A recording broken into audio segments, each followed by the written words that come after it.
கர்த்தருடைய பரிசுத்த நாமத்துக்கு மகிமை உண்டாவதாக. Glory be to God's holy name. இரண்டாம் நாளாகமம் 21ஆம் அதிகாரம் முதல் 3 வசனங்களை நாம் வாசிக்க கேட்கலாம். Let us turn to read 2 Chronicles chapter 21 verses 1 through 3. யோசபாத் தன் பிதாக்களோடே நித்திரையடைந்து தாவீதி நகரத்தில் தன் பிதாக்கள் அண்டையிலே அடக்கம் பண்ணப்பட்டான். அவன் ஸ்தானத்திலே அவன் குமாரனாகிய யோராம் ராஜாவானான். அவனுக்கு யோசபாத்தின் குமாரராகிய அசரியா, ஏகியேல், சகரியா, அசரியா, மிகாவேல், செப்பத்தியா என்னும் சகோதரர் இருந்தார்கள். இவர்கள் எல்லாரும் இஸ்ரவேலின் ராஜாவாகிய யோசபாத்தின் குமாரர். அவர்களுடைய தகப்பன் வெள்ளியும் பொன்னும் உச்சிதங்களுமான அநேகம் நன்கொடைகளையும் யூதாவிலே அரணான பட்டணங்களையும் அவர்களுக்கு கொடுத்தான். யோராம் சேஷ்ட புத்திரனானபடியினால் அவனுக்கு ராஜ்யத்தை கொடுத்தான். Now Joseph slept with his fathers and was buried with his fathers in the city of David, and Jeroboam his son reigned in his stead. And he had brethren, the sons of Josaphat, Azariah and Jehiel and Zechariah and Azariah and Michael and Shephatiah. All these were the sons of Josaphat king of Israel, and their father gave them great gifts of silver and of gold and of precious things with fine cities in Judah. But the kingdom gave he to Jeroboam because he was the firstborn. கர்த்தருடைய பரிசுத்த நாமத்துக்கு மகிமை உண்டாவதாக. Glory be to God's holy name. இங்கே ஒரு குடும்பத்தினுடைய சரித்திரம் சுட்டிக்காட்டப்பட்டிருக்கிறது. History of a family is pointed out. அது எந்த விதத்தில் அந்த குடும்பத்தில் பிள்ளைகள் இருந்தார்கள், அவர்களுக்கு என்ன ஸ்திதிகளிலே அவர்கள் நடத்தப்பட்டார்கள் என்றும் சொல்லப்பட்டிருக்கிறது. What type of children were in that family and in what state they were led is written here. ஒரு ராஜாவினுடைய வம்ச வரலாறு அங்கே சொல்லப்பட்டிருக்கிறது. The genealogy of a king is mentioned here. யோராம் ராஜாவான பொழுது அவனுக்கு அநேகம் சகோதரர்கள் இருந்தார்கள். When Jehoram became the king, he had many brethren. ஆனால் யோராம் சேஷ்ட புத்திரனாக இருந்தான். But Jehoram was the firstborn. அப்படினால் அந்த சேஷ்ட புத்திர பாகம் அவனுக்கு கிடைத்தது. Therefore he got the firstbornship. இல்லாவிட்டால் அதன் நிமித்தமாக அவனுக்கு ராஜ்யபாரம் கிடைத்தது. Or because of that he got the kingdom. அவனுடைய சகோதரர்கள் அநேகர் இருந்தார்கள். He had many brethren. அவர்களுக்கு நன்கொடைகள் கொடுக்கப்பட்டது. And gifts were given them. ஆனால் ராஜ்யம் அவர்களுக்கு கொடுக்கப்படவில்லை. But not the kingdom. கர்த்தருடைய பரிசுத்த நாமத்துக்கு மகிமை உண்டாவதாக. Glory be to God's holy name. இந்த காலவேளையில் கர்த்தர் நம்மோடு பேச விரும்புகிறது சேஷ்ட புத்திர பாகம். The Lord desires to speak about the firstbornship to us this morning. வேதத்திலிருந்து சில சம்பவங்களை நான் உங்களுக்கு முன்பாக வைக்க ஏவப்படுகிறேன். Yes, I am urged to place certain incidents from the word of God. நாம் ஒவ்வொருவரும் சேஷ்ட புத்திரர்களாய் மாற வேண்டும். Every one of us should become the firstborn. இல்லாவிட்டால் சேஷ்ட புத்திர பாகத்தை நாம் காத்துக்கொள்ள வேண்டும். Or we should keep the birthright. இந்த சேஷ்ட புத்திர பாகம் என்பது முதலில் பிறந்தவனுக்கு இல்லாவிட்டால் முதற் பேரானவனுக்கு கொடுக்கப்படுகிற ஒரு அம்சம். This birthright is a part which is given to the firstborn. ஒரு குடும்பத்திலே எத்தனை பிள்ளைகள் இருந்தாலும் இந்த சேஷ்ட புத்திர பாகம் என்பது ஒருவனுக்கு கிடைக்கிறது. How many of our children may be in a family, birthright is given to the firstborn. அது முதற் பேரானவனுக்கு கொடுக்கப்படுகிறதாக சொல்லப்படுகிறது. And it is only given to the firstborn. சேஷ்ட புத்திரன் என்று சொல்லுகிறவன் அவன் தகப்பனுக்கு பின் அவன்தான் தலைவன். He who is a firstborn is the head of that family. இல்லாவிட்டால் தகப்பனுக்கு பின் அந்த ஸ்தானத்தில் தகப்பன் என்கிற ஸ்தானத்தில் அவன்தான் நிறுத்தப்படுகிறான். Or he can be kept in the stead of his father. சேஷ்ட புத்திர பாகத்துக்கும் மற்ற பாகங்களுக்கும் வித்தியாசம் உண்டு. There are difference between birthright and other portions. சேஷ்ட புத்திர பாகம் என்கிறது அவன் மூத்தவனாக இருக்கிறபடியால் அவனுக்கு அவனுடைய சொத்துக்கள் எல்லாவற்றிலும் 2 பங்கு அவனுக்கு வேதம் அனுமதிக்கிறது. Birthright means the Bible permits him to have the double portion of all the property of his father. ஒன்று சேஷ்ட புத்திர பாகத்துக்கு உரியவனாய் ஒரு மனிதன் பிறக்க வேண்டும். Yes, a man should be born meant to this birthright. மற்றொன்று அந்த சேஷ்ட புத்திர பாகத்தை காத்துக்கொள்ளக்கூடிய ஒரு வாழ்க்கை அவன் வாழ வேண்டும். The other, he should maintain a life to keep up the birthright. நான் இதை குறித்து நான் கொஞ்சம் விரிவாக பேச விரும்புகிறேன். I want to speak in detail about this. இல்லாவிட்டால் ஆவியானவர் விரும்புகிறார். Oh, the Spirit of God desires. நீங்கள் உங்களுடைய கவனத்தை நீங்கள் சிதறவிடக் கூடாது. You too don't divert your attention. ஏனென்றால் இந்த சபை சேஷ்ட புத்திர பாகத்துக்குரிய சபை. Because this is the church of the firstborn.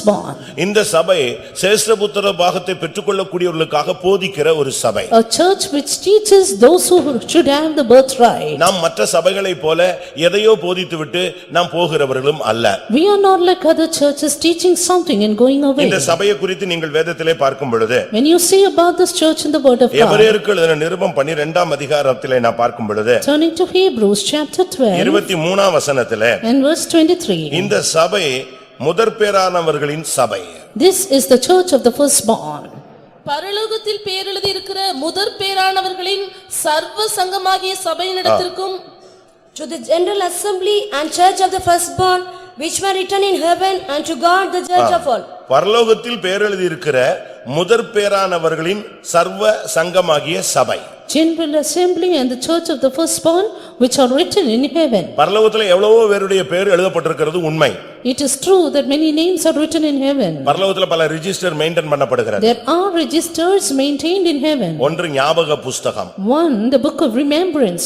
மற்றொன்று ஜீவ புஸ்தகம். The other, the book of life. மற்றொன்று ஆட்டுக்குட்டியானவருடைய ஜீவ புஸ்தகம். The other, Lamb's book of life. ராஜாக்கள் பலவிதமான புஸ்தகங்களை அவர்கள் வைத்திருந்தார்கள். The kings had various books within them. அதில் ஒன்று நாளாகம புஸ்தகம். One of that is the book of Chronicles. அதாவது ஒவ்வொரு நாளும் என்ன நடந்தது தேசத்துலங்கறத அப்பப்ப அவங்க எழுதி வச்சிட்டே இருப்பாங்க. The happening, the incident that take place in the land, every day is recorded. அதுபோல பரலோகத்துல ஞாபக புஸ்தகம் ஒன்று இருக்கிறது. So was it the book of remembrance in heaven. அதில் நீ என்ன பேசுறங்கறது வரைக்கும் அது பிரிண்ட் செய்யப்படுகிறது. Even that which you speak is being printed out in the book. இதை நீங்க மல்கியாவில வாசிக்க முடியும். You can read it in Malachi. வேதம் என்ன சொல்லுகிறது? What is the word of God? கர்த்தருக்கு பயந்தவர்கள் ஒருவரோடொருவர் பேசிக்கொள்வார்கள். And those who fear the Lord will speak to one கர்த்தர் another. கவனித்து கேட்பார். And the Lord hath thought upon them. மல்கியா 3:16 இந்த வார்த்தை இருக்கிறது. Malachi 3:16 we read அந்த about it. புத்தகத்துக்கு பெயர் ஞாபக புஸ்தகம். And that book is called book of remembrance. இன்னொரு புத்தகம் எழுதப்பட்டிருக்கிறது.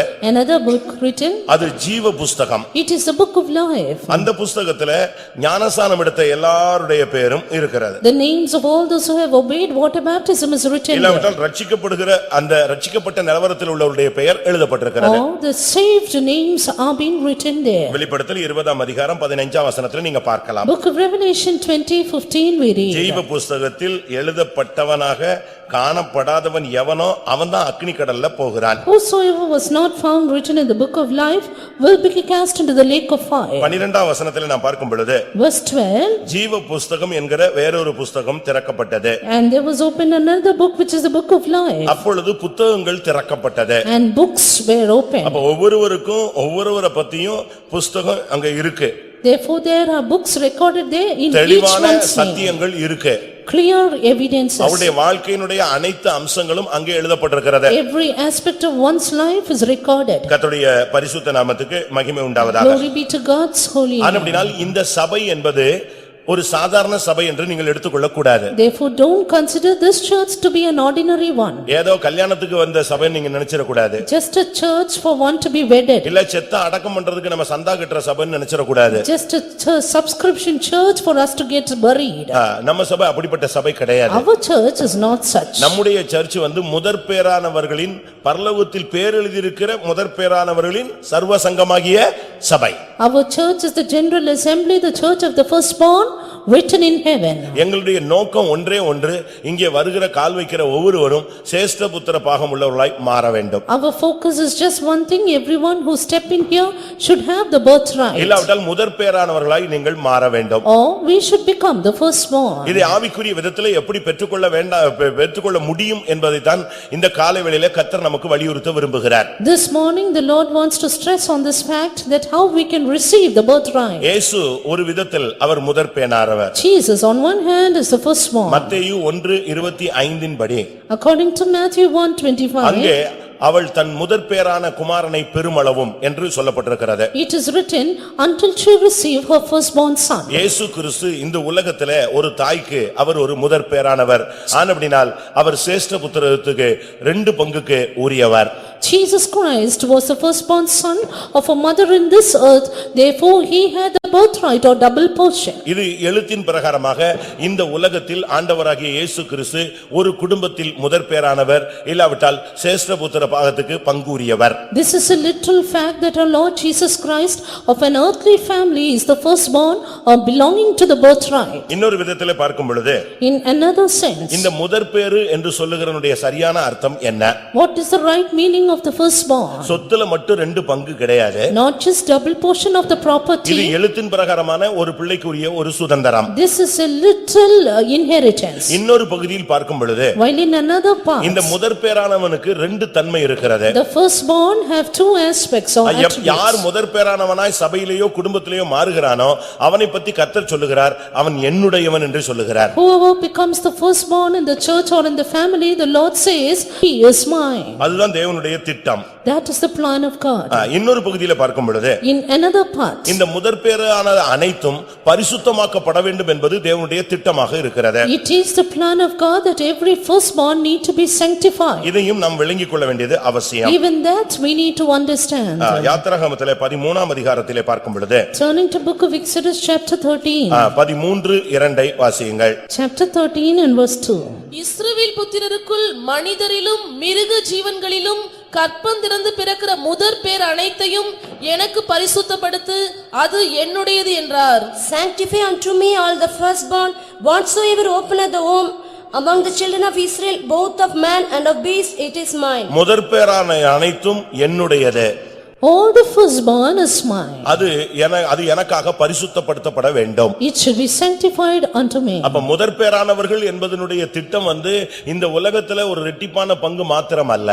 Plan regarding the firstborn is not just a double portion in this world. அந்த முதற் பேரான மனிதர்கள் மேல கர்த்தர் தன்னுடைய உரிமையை வைத்து சொல்லுகிறார், அவன் அவள் என்னுடையவன். But God with his all his right upon the firstborn says, they are mine. அவங்க அந்த முதற் பேரானவர்கள் ஒரு சாதாரண விசுவாசிகளாக சாதாரண ஊழியர்களாக இருக்கக்கூடாது, அவர்களை எனக்காக பரிசுத்தப்படுத்து.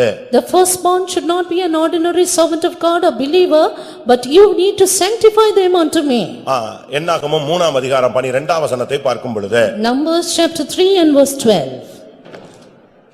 இஸ்ரவேல் புத்திரரில் கற்பந்திறந்து பிறக்கிற முதற் பேரான யாவுக்கும் பதிலாக நான் லேவியரை இஸ்ரவேல் புத்திரரிலிருந்து எடுத்துக்கொண்டேன், அவர்கள் என்னுடையவர்களாய் இருக்கிறார்கள்.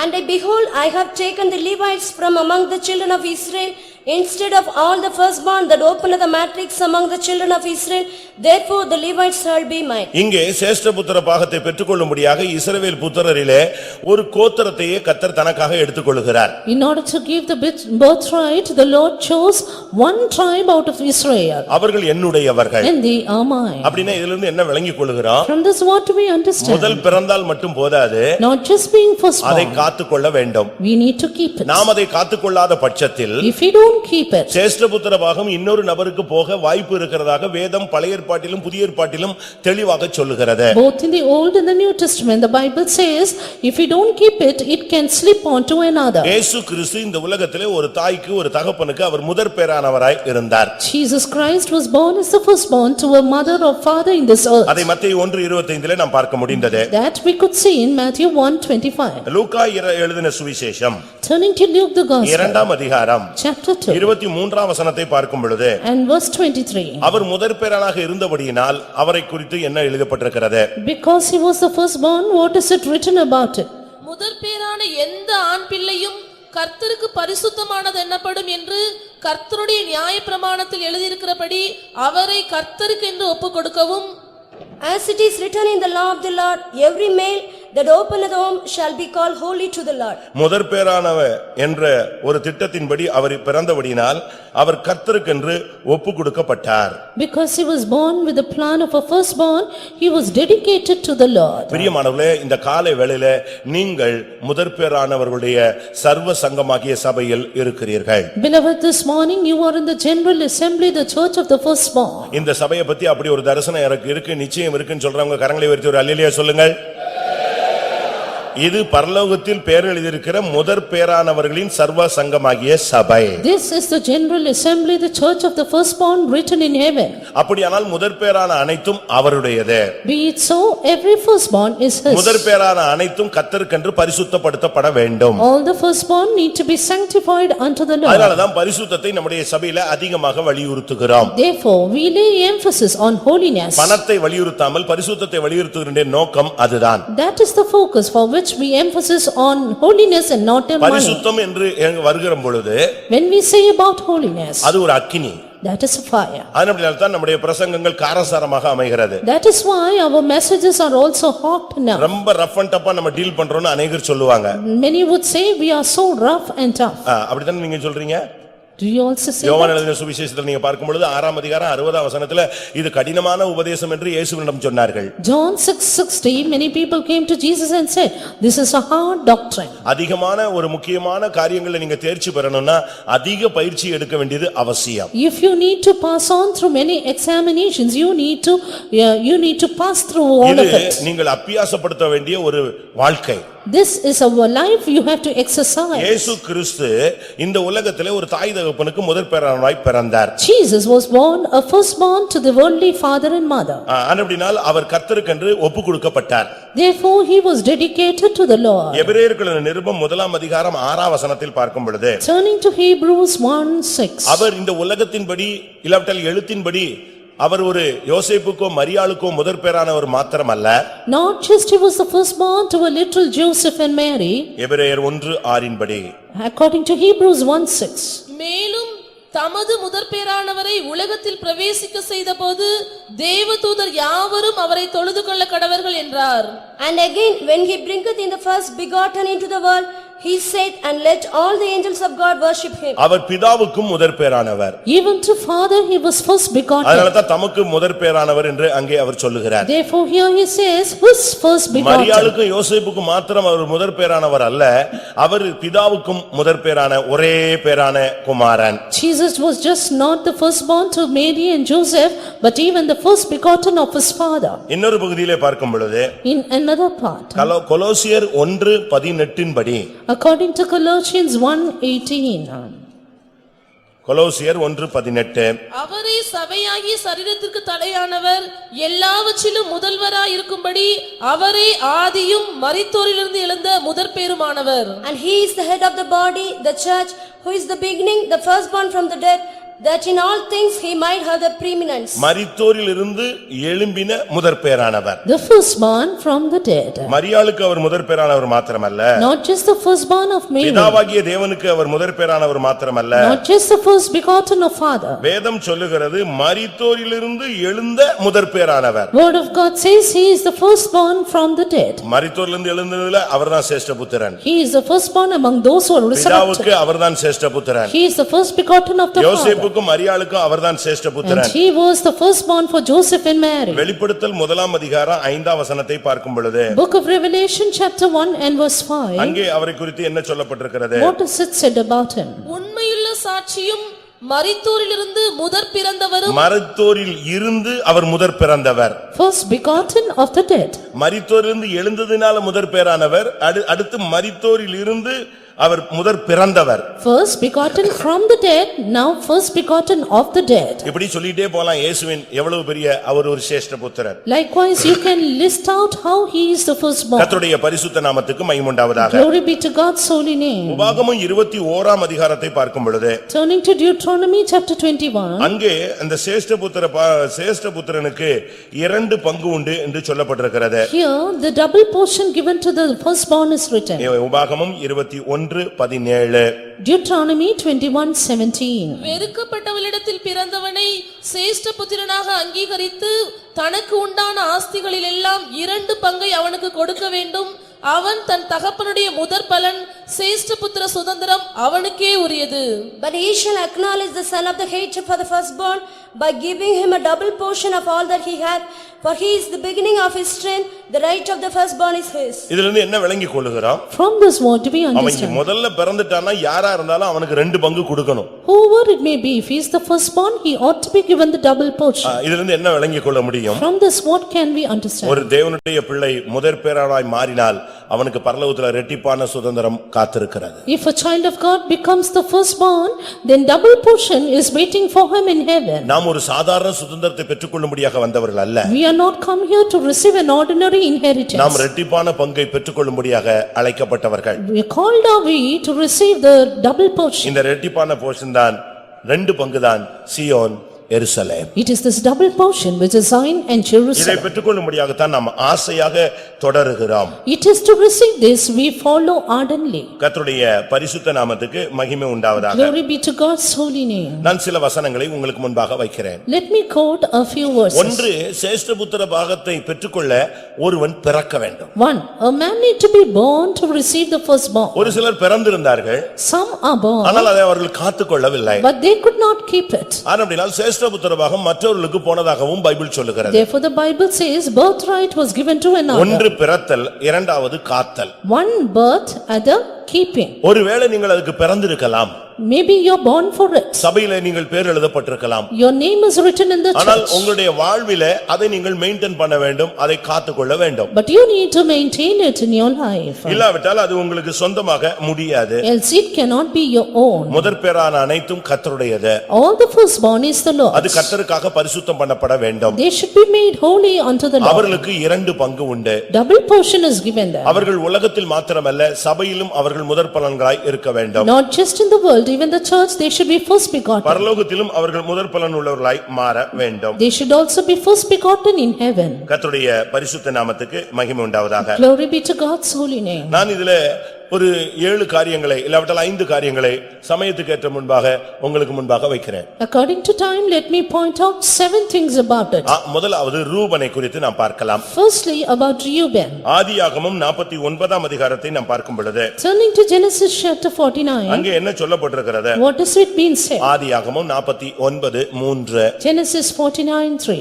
ரூபனே, நீ என் சேஷ்ட புத்திரன், நீ என் சத்துவமும் என் முதற் பெலனுமானவன். போதும்.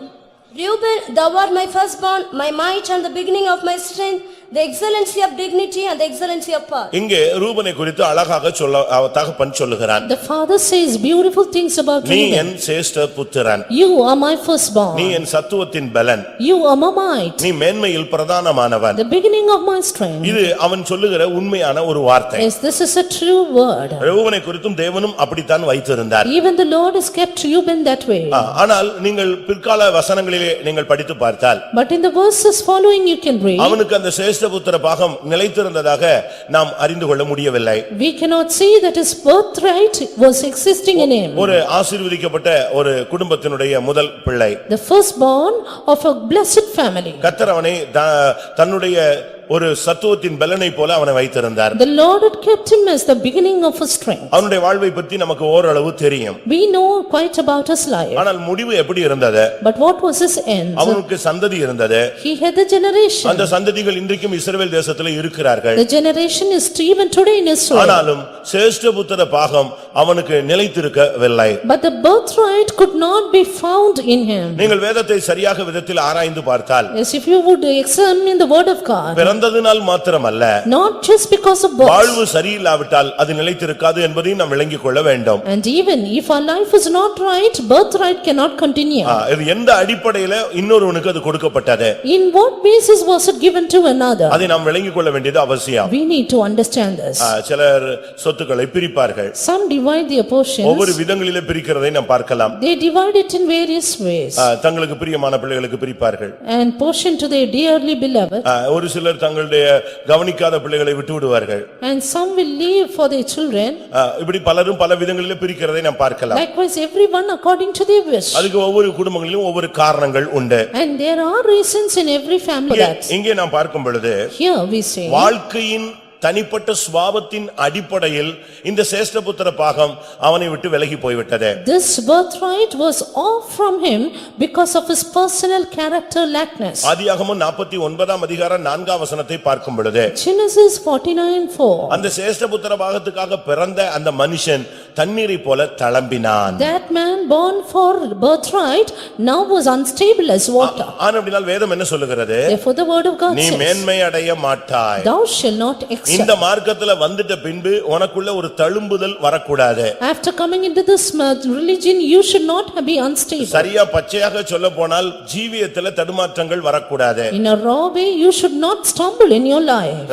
மனுஷன் முகத்தை பார்ப்பான், Man looketh at the countenance, தேவன் இருதயத்தின் ஆழங்களை சோதித்து ஆராய்ந்து அறிகிறவர். but God is the one who trieth the reins of one's பழைய heart. ஏற்பாட்டிலே கிரியைகளுக்கு தண்டனை இருந்தது. In the Old Testament, judgment was according to the புதிய work. ஏற்பாட்டிலே சிந்தனைகளுக்கு ஜட்ஜ்மென்ட் இருக்கிறது. But in the New Testament, judgment is for the thoughts also. அவன் தன்னுடைய தகப்பனுடைய மஞ்சத்தை தீட்டிப்படுத்தினான். He defiled the bed of his father, அது அவனுடைய புத்தியினுடைய தோல்வி. which was a foolishness of his life. அவனுடைய அறிவு மழுங்கி போனது. And his wisdom, it went அவனுடைய away. இச்சைகளுக்கு கட்டுப்பாடு இல்லாமல் போனது. And he had no control of his எந்த lust. சூழ்நிலையிலும் ஒரு மனிதன் தன்னுடைய ஜீவியத்தை கட்டுப்படுத்திக் கொள்ள வேண்டும். A man should control his life in all situations. உன்னால் உன்னை கட்டுப்படுத்த இயலாது. You cannot control it naturally. ஆனபடியால் தான் அபிஷேகம் என்கிற ஒரு கடிவாளத்தை கர்த்தர் உனக்கு தருகிறார். Therefore the Lord gives you the bridle of anointing. பழைய காலத்து வண்டிகள் எல்லாம் நீங்க பாத்தீங்கன்னா பிரேக் அடிச்சா ஒரு 100 அடி போய் தான் நிக்கும். In the Old Testament, in the earlier days, the vehicle would be 100 yards even after the brake. ஆனா இப்போ அப்படிலாம் இல்ல. But now it's not like அடிச்சா அதே இடத்துல நிக்கிற மாதிரிலாம் பிரேக் செட்டிங்லாம் வந்துருச்சு. The brake setting is so that soon when you put it on, it slips. அதுபோல உன்னுடைய வாழ்க்கையில நல்ல ஒரு அபிஷேகம் இருக்குமானால் அதுதான் உனக்கு ஒரு கடிவாளம். It is in a way, if you have a good anointing, that is a bridle. அந்த அபிஷேகம் உன்னை கடிவாளமா இருந்து செயல்படுத்தாலனா நீ அபிஷேகம் பெற்றதை நீ வீணாக்கிட்டேன்னு அர்த்தம். If the anointing doesn't bridle you, it means you have put your anointing in vain. சரியான அபிஷேகம் இருந்தா உன்னை ஒரு இன்ச் கூட அங்கிட்டு இங்கிட்டு திரும்ப விட மாட்டார்.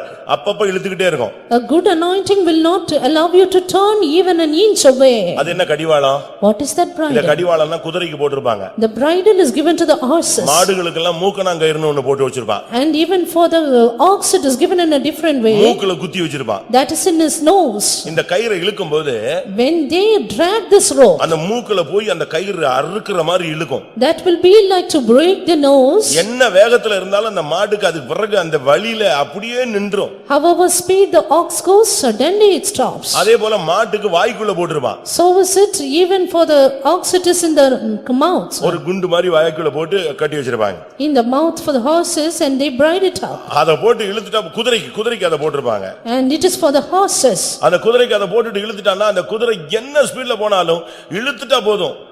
அப்படியே அதுக்கு பிறகு அந்த வழியில அது எங்கேயும் போகாது. அப்படி முன்னங்கால வேணா ரெண்டு காலையும் தூக்கிட்டு நிக்குமே தவிர அடுத்த ஸ்டெப்புக்கு போக முடியாது. Now when they pull the rope, suddenly it will stop with its four limbs up. உண்மைதானே? Is it not true? உங்களுக்கு அந்த கடிவாளம் இருக்கா? Do you have the bridle? உங்களுடைய ஆவிக்குரிய வாழ்க்கையில அந்த கடிவாளம் இருக்கா? Is that bridle in your spiritual life? நீ லைட்டா லெஃப்ட் எடுத்தா இழுக்கணும். If you turn to the right, it should be there. ரைட்ல எடுத்தா இழுக்கணும். A little right, it should be there. தேவனுடைய கோட்டை தாண்டினா உன்னை இழுக்கணும். If you cross God's line, you should be there. நீ வாய் கட்டப்படாத ஒரு கழுதை அல்ல. You are not an ass which is not bound in its கடிவாளம் இல்லாத mouth. ஒரு குதிரையும் அல்ல. You are not a horse without a bridle. வாய் கட்டப்படாத ஒரு கழுதையை புத்தி இல்லாத மனுஷனோடு ஒப்பிட்டு சொல்லப்பட்டிருக்கிறது. Ass whose mouth is not tied is compared to a foolish man. உனக்கு ஒரு கடிவாளம் இருக்கணும். You need to have a bridle. உன் முழு சரீரத்தையும் அடக்கி கீழ்ப்படுத்தக்கூடியதாக இருக்கணும். Able to subject to your whole body. ஒரு சின்ன சுக்கான் பெரிய கப்பலை அப்படியே திசை திருப்புது. A small helm will turn the whole ship. அதுபோல உனக்குள்ள ஒரு அபிஷேகம் இருக்கணும். So is it you need to have the சரியான anointing. ஒரு அபிஷேகம் இருந்தால் If you have a right அது anointing, உன்னை கண்ட்ரோல் பண்ணும். it will control you. அதுக்கு தான் உனக்கு கர்த்தருடைய ஆவியானவர் அபிஷேகத்தை கொடுத்திருக்கிறார். It is for that God has given you the anointing. ஆவியினால் சரீரத்தின் செய்கைகளை அழித்தால் பிழைப்பீர்கள். If you mortify the deeds of the flesh by the spirit, மாமிச you சிந்தை shall live. மரணம். For the thought of மாமிச carnal- சிந்தை மரணம். for the carnal thought is death. ஆவியின் சிந்தை ஜீவனும் சமாதானமுமான். But spiritual mindedness is life and peace. நீ ஒரு சேஷ்ட புத்திரன் தான். You are a birth son. ஆனா அதுக்காக நீ தகப்பனுடைய மஞ்சத்தை துணிஞ்சு தீட்டுப்படுத்த கூடாது. But for that you should not presumptuously defile the father's நீ bed. ஒரு விசுவாசிதான். You are a நீ believer, ஒரு பழைய விசுவாசிதான். an old believer. சபைக்காக நீ பிரயாசப்பட்ட குடும்பத்தை சேர்ந்தவன் தான். You belong to a family who labored for the church. அதுக்காக சத்தியத்துக்கு மாறாக நீ நடக்க கூடாது. But for that don't walk contrary to the truth. சபைக்கு விரோதமா நடக்க கூடாது. Don't walk contrary to the church. வசனத்துக்கு மாறாக நடக்க கூடாது. Don't walk contrary to the word. என்ன நடந்தது? What happened? இவன் தகப்பனுடைய மஞ்சத்தை தீட்டுப்படுத்தினபடியால் சேஷ்ட புத்திரவாக அவனை விட்டு போய்விட்டது. Because he defiled the father's bed, his birthright was taken away. சரி, அதுக்கு பிறகு அது யாருக்கு தான் போகுது? After that, to whom was it given? அடுத்த பிள்ளைக்கு போயிருதா? Was it to the next child? லேவிக்கு போயிருச்சா?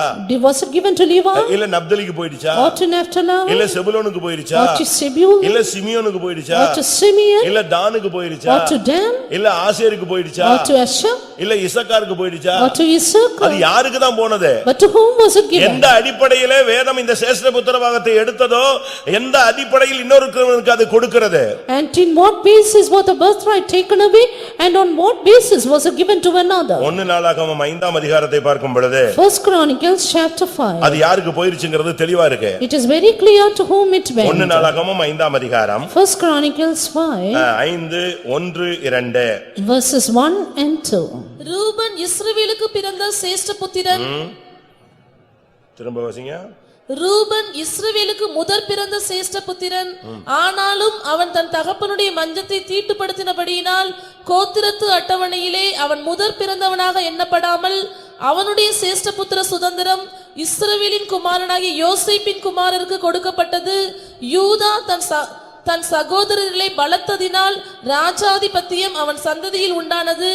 ஆகிலும் சேஷ்ட புத்திர சுதந்திரம் யோசேப்புடையதாயிற்று. கர்த்தருடைய பரிசுத்த நாமத்துக்கு மகிமை உண்டாவதாக. Glory be to God's holy name. Ruban இஸ்ரவேலுக்கு முதற் பிறந்தவன் சேஷ்ட புத்திரன். Reuben was the firstborn of Israel. ஆனால் அவன் கோத்திரத்து அட்டவணையிலே வரவில்லை. But he could not come in the genealogy. எப்படி இருக்கும் நீங்க பாருங்களேன். Just look at it. வீட்ல உள்ளவங்க பேரெல்லாம் எழுதி போடுறாங்க. இன்னைக்கு ஒரு சிலர்லாம் இந்த கல்யாண கார்டுல போடுவாங்க. The names of all the family members are written as in the marriage invitation today.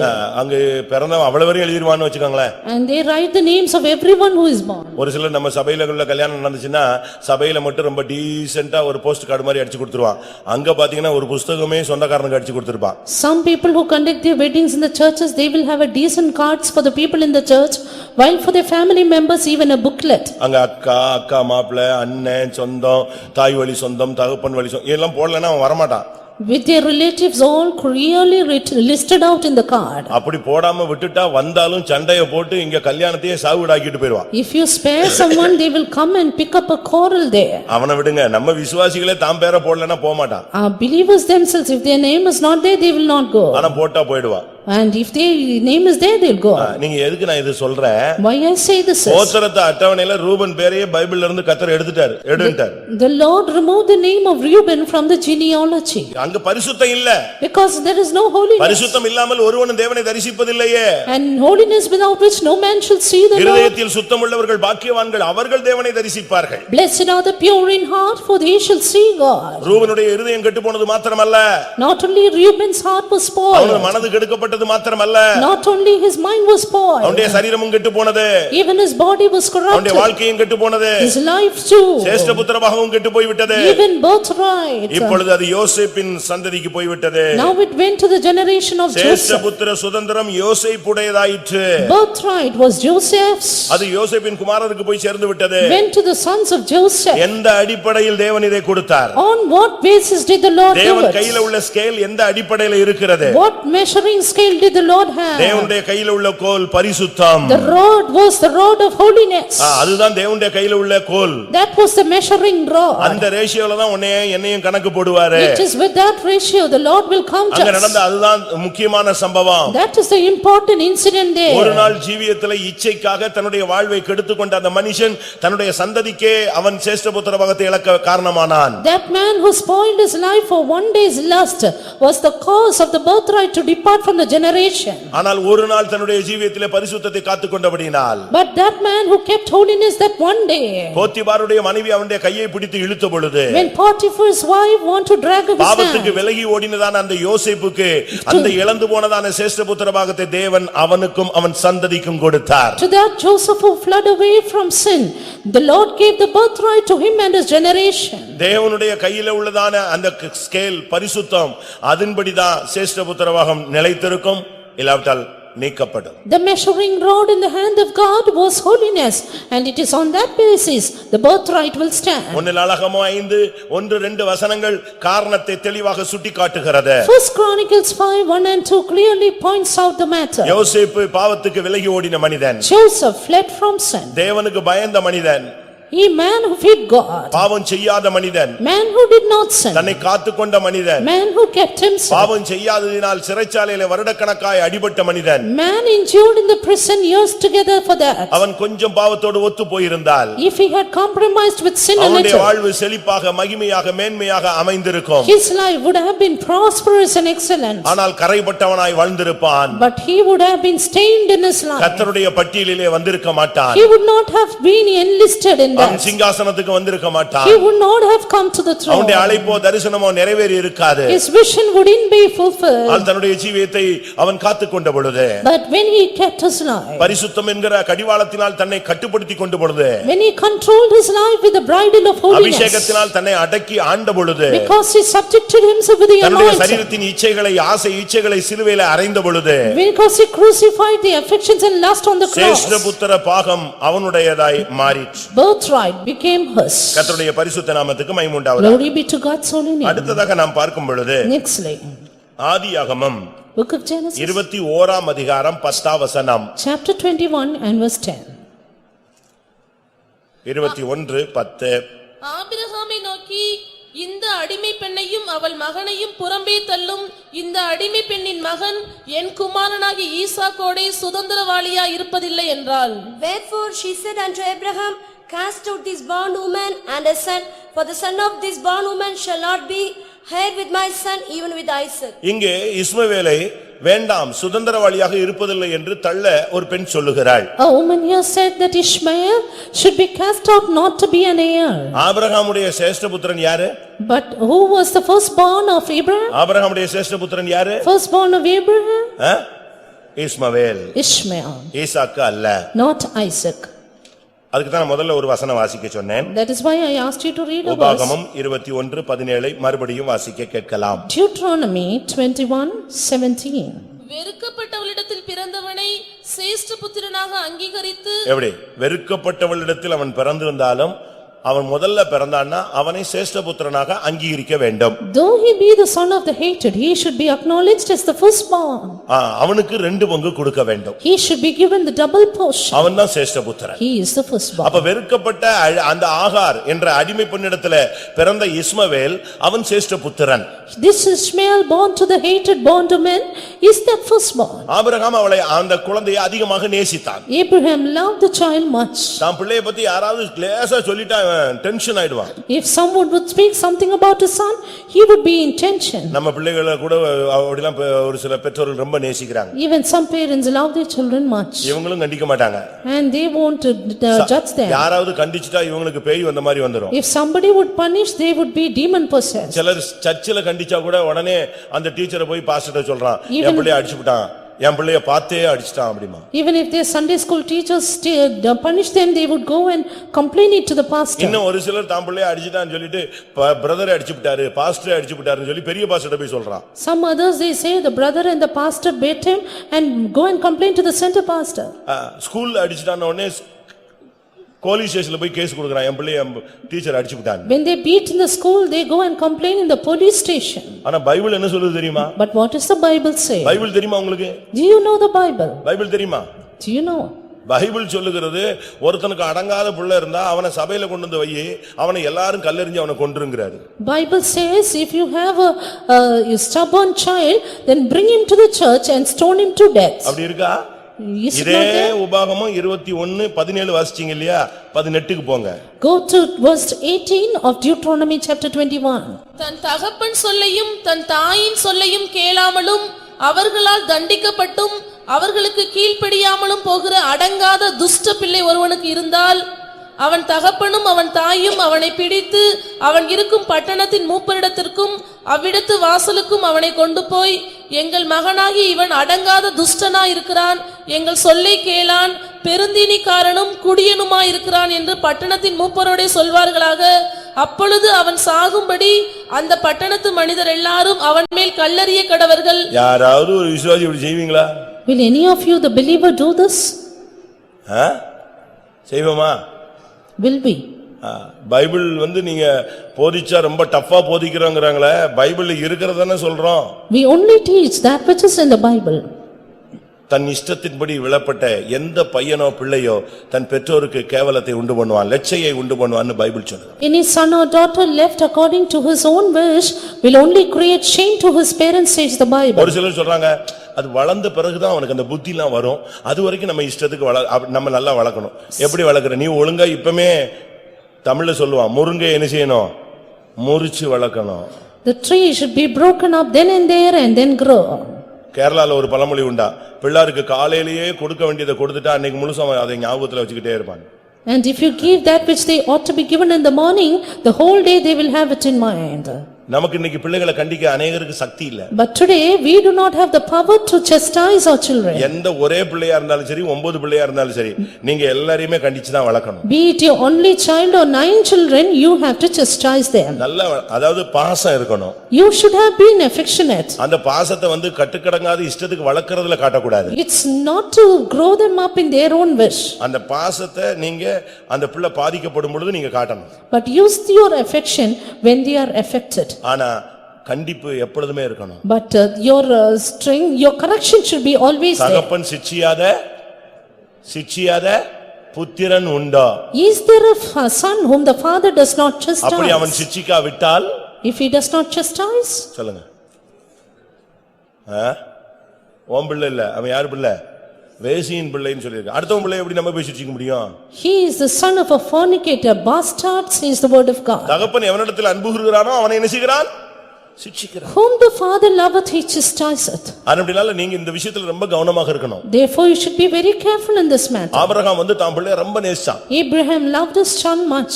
எனக்கு இந்த ஆச்சரியமா இருக்கும். I wonder about it. இந்த நல்ல விசுவாசிகள் தான். Good believers they are. ஆனா அவங்களுடைய அன்பு வித்தியாசமா இருக்கு. But their love is different. ஆபிரகாமுக்கு ஈசாக்க பிடிச்சதை விட அதிகமா பிடிச்சது இஸ்மவேல. Abraham loved Ishmael more than Isaac. ஈசாக்குக்கு யாக்கோபை விட யாரை தான் பிடிக்கும்? ஏசாவை தான் பிடிக்கும். Isaac loved Esau more than Jacob. அப்படிதானே? கரெக்ட் தானே? Is it not? அதனாலதான் அவனை கூப்பிட்டு ஏதாவது தம்பி எடுத்துட்டு வா. அங்க அம்மா சொல்றா, அவன் அதெல்லாம் மாறி ஈசாக்கினுடைய தரிசனம் வேற. That is why தேவன் வெறுத்தவனை ஈசாக்கு நேசித்தான். Isaac loved whom God hated. அதனாலதான் பைபிள் வித்தியாசமானது, விலையேற பெற்றது. Therefore the Bible is different but precious.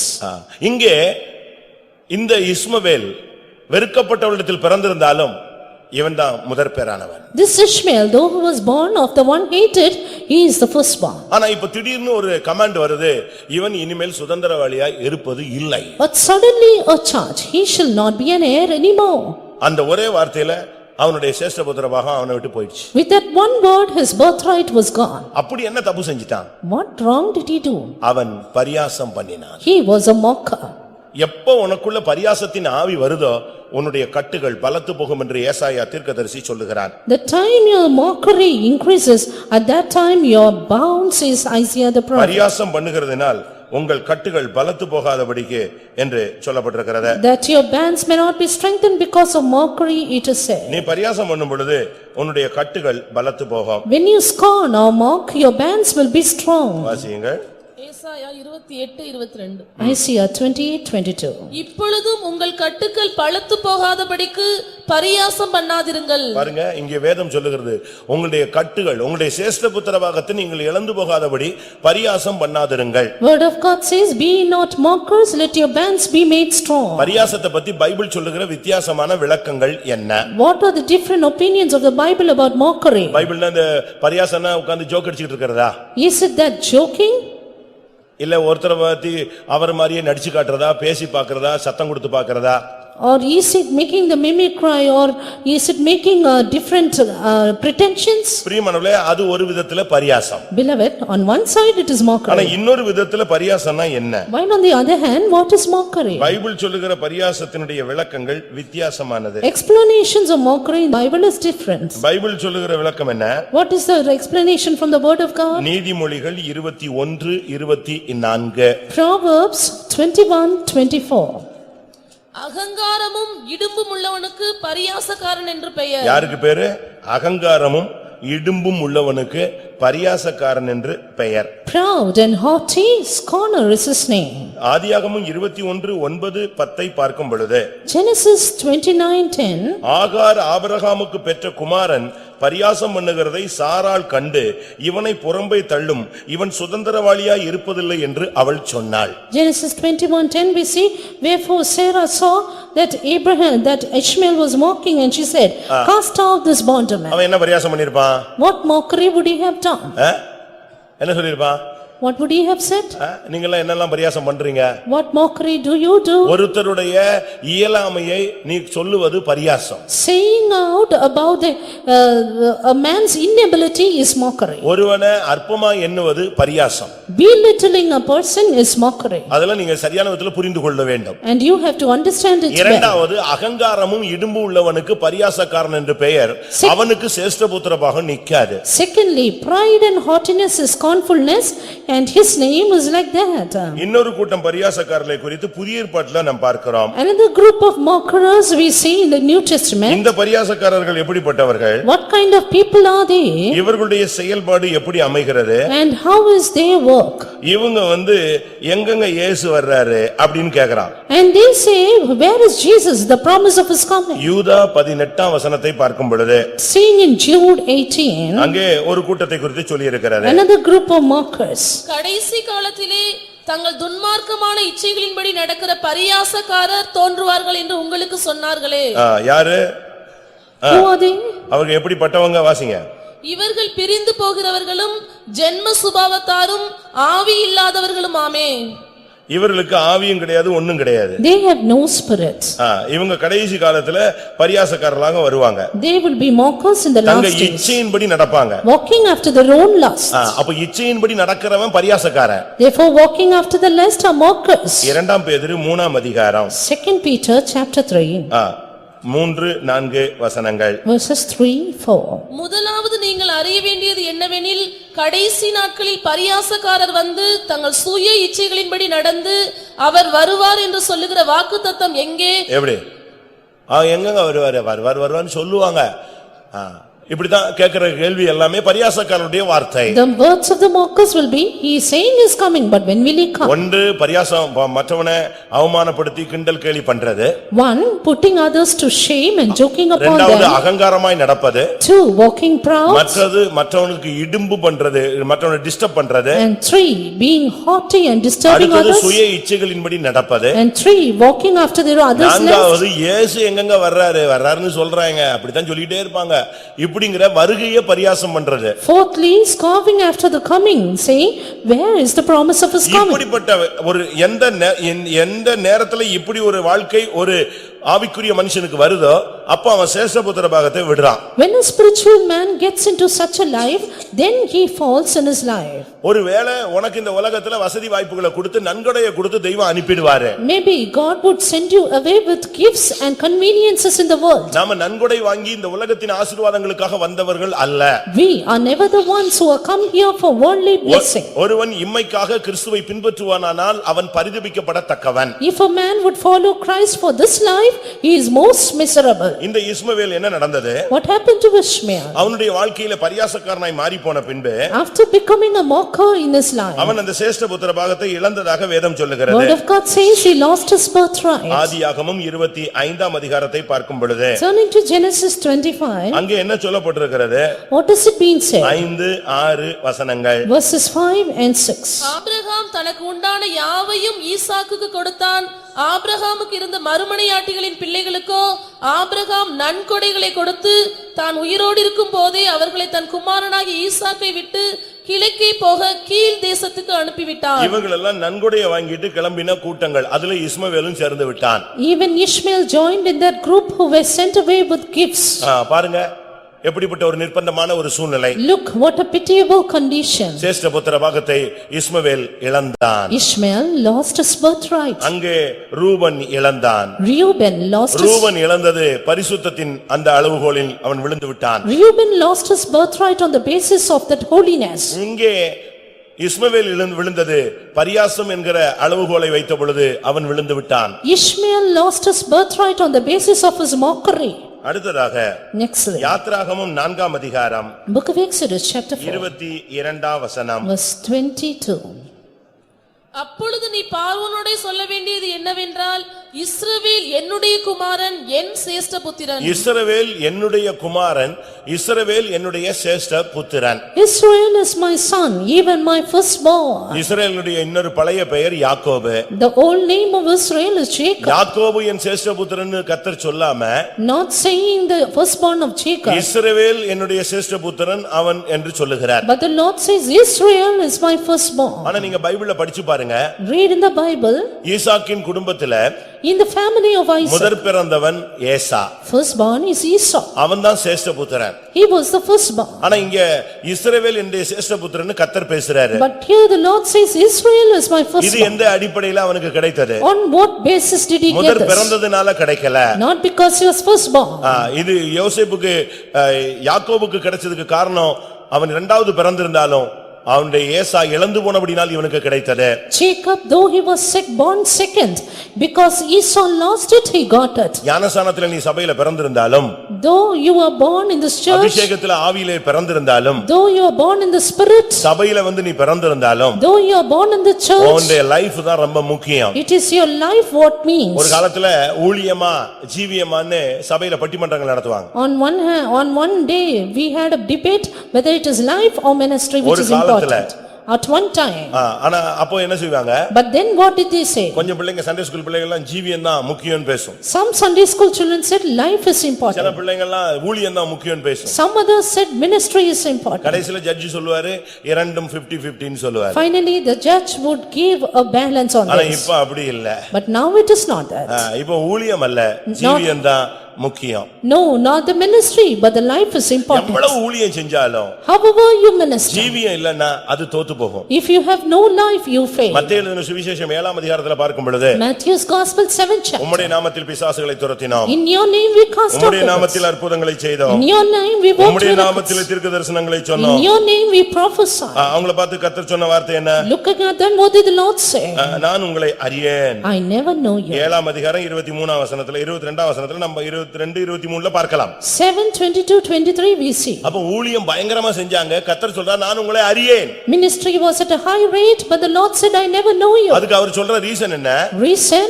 என் சித்தத்தின்படி செய்யாதவன் என்று சொல்லுகிறார். He did not do the will of me. தேவ சித்தத்தின்படி உன் வாழ்க்கையை அமைக்காம நீ அற்புதம் செஞ்சு என்ன, பிசாசு துரத்தி என்ன பிரயோஜனம்? When your life is not according to the will of God, how much ever you work miracles, what is the ரொம்ப use? கவனமாக இருக்க வேண்டும். Be very careful. நம்முடைய ஊழியம் முக்கியம் அல்ல. Our ministry is ஆனா not அதுக்காக important. ஊழியமே செய்யாம பரிசுத்தம்னு கையை கட்டிட்டு ரூம்ல படுத்து கிடக்க கூடாது. For that you should not fold the hands saying, I am holy and sleep. நீ உன் ஜீவியம் சரியா இருந்தா அதுக்கு பிறகு வருகிற ஊழியம் தான் அங்கீகரிக்கப்படும். If your life is right, then the ministry after that will be நீ accepted. இரவும் பகலும் ஓடி ஓடி ஊழியம் செஞ்சுட்டு இங்க ஜீவியத்துல நஷ்டப்பட்டுட்டா அது உனக்கு தராசுல வைக்கும்போது ஈக்குவலா வராது. You ministering day and night and having lost your life, the balance will not be the same. அஸ்திபாரம் தான் ரொம்ப முக்கியமானது. But the foundation is important. அதுதான் ஜீவியம். That is life.